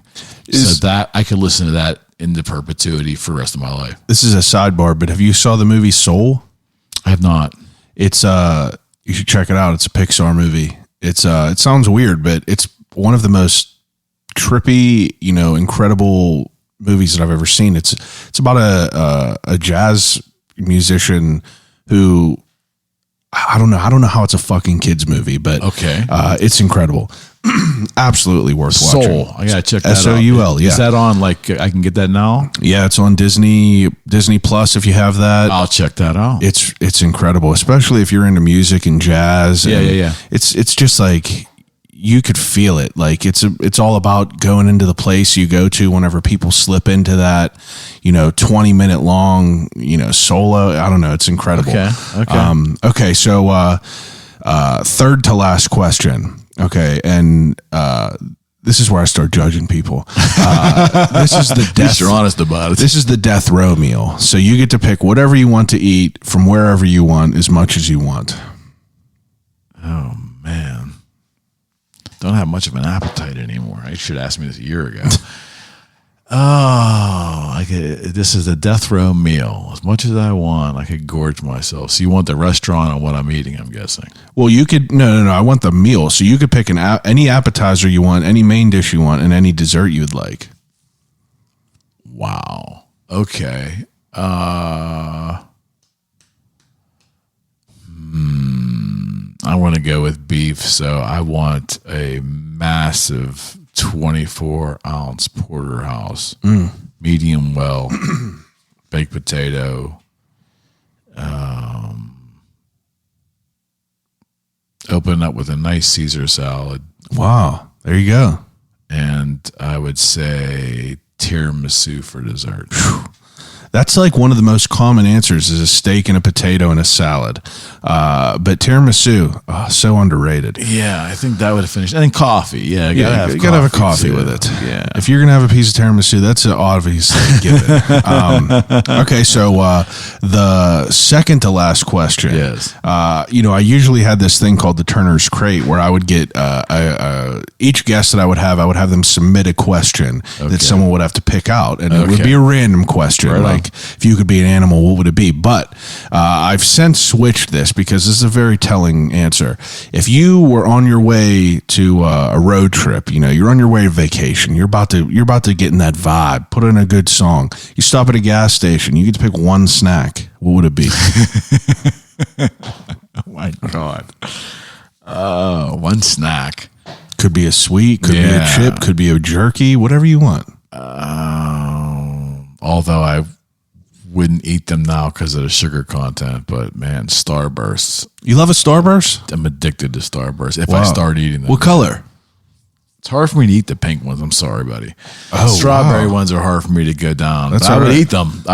But you give me a bag of Starbursts and a Diet Coke and with ice, I'd be in good shape. Diet Coke. It's incredible. Yeah. Okay. And the last question that I ask everyone is if you could have a conversation with anyone alive or dead, who would it be and why? Oh my God. The historian in me wants to talk to Eisenhower in the worst way, but because I only get one, for me, selfishly, oh man, I want to say Jim Rohn because I went and saw him speak and I listened to all of his lectures. He passed in 2009 and I wrote him a letter and he wrote back, but I never got a chance to talk to him. Yeah. But it's really selfishly, I lost my brother in 1996. Lost him to heroin, and the last person in the world you think would have been on heroin, but that was what happened. And I would like to just talk to him. I'd like to talk to him and find out what was going on in the last couple years of his life, and just maybe get more closure and understanding. Yeah. For my own curiosity, like what was going on. So probably talking to my brother. Yeah, that would be it for sure for me. Yeah, selfishly. It's a fair answer for sure. Yeah. I just found out a kid that I grew up with today. He passed away. It's fucking crazy. Yeah. It's heroin. He passed away before heroin was cool, right? Heroin wasn't the big mess that it is today back in 96. So it was like, wow, how'd that happen? But that would be my answer, yeah. And that's an acceptable answer. Eric, I can't thank you enough for coming over and talking to me. I hope you had a great time. I had a wonderful time. I think that I think that our views align very much, and I think that we'll be keeping in touch here in the future. I hope so. Yeah. And I found a lot of value in this conversation. I did too. And I kind of thought I was going to. But did you get that vibe for real? Yeah, I did. And my expectations were exceeded. I like the fact the way you maneuvered, and there was no steering, but the way you maneuvered the questions, but also the conversation was fantastic. It wasn't, oftentimes it's real, when I go into these, it's real biopic. Like it's very, okay, this happened then what happened, then what happened, then what happened, then what happened. And I think that's okay at times, but it tends to be stodgy. Yeah. And then it just becomes like a historical piece on people. And I think you lose a lot of the audience. But if you can weave parts of anyone's history or story in with a conversation, it's so much more natural, and that's exactly what you did. So I commend you on that. I'm glad. I appreciate that. I promise next time that you're here, we will have nicer chairs, because being my bony ass is sore. Being the runner of this podcast, you know, I know that these chairs are the most uncomfortable. So I appreciate That's you, cool, man. I appreciate it. But take a second. Let everyone know where they could find your work. Oh, yeah. I'm a realtor first and foremost. That's what I do. I work for a company called Cowden Creek Realty. I work extensively all the way down to Washington, PA. I work all the way out through Beaver into the Ohio line, and I work all the way up into Butler. I don't do much on the east side of Pittsburgh. I'll be honest with you. I'm not going to state things I'm not equipped to handle. It's just a distance I can't get to. Yeah. I work in those three areas. Listing your house, I can help you buy a house. And there's some differences in working with me, which I will not bore you with now, but there are some differences. I'm extremely authentic, and I'm very cognizant of making sure that I am the biggest advocate I can for my clients, but doing it at a price that I believe is extremely fair based upon what the going rate is for most of our services. So I hang my hat on that. The podcast can be viewed on Facebook and YouTube and Spotify. The audible downloads on Spotify and Google and Apple and everywhere else. It's the Eric McKenna Project. There's multiple websites for me. You can find me there. Just type in Eric McKenna, ericmckenna.com, calleric.com. If you can't find me, you're not really looking very hard. Yeah, you can scroll up. Because we're everywhere on. Just Google me. But like I said, whether it's a real estate concern, love to help you. But certainly, if you want to dive into the podcast or to the web show, whatever the heck we are, I appreciate it. But again, just know that whatever I'm involved with will absolutely, my commitment will be that we come at you always with humility, and we will do it in a very authentic way. And anything that I touch from whatever years I have left on this planet, for sure. I love it. You can't ask for something better than that. What's a better podcast than what we just did right here? The epitome of what I want out of a podcast. Thanks, buddy. Everyone else that's listening, I appreciate it as usual. It's a long one today, so if you're here, I appreciate it. Rate, review, and subscribe to the podcast. The biggest help you could do for me. It's free, and we'll be back next week with a great guest. Call you right back.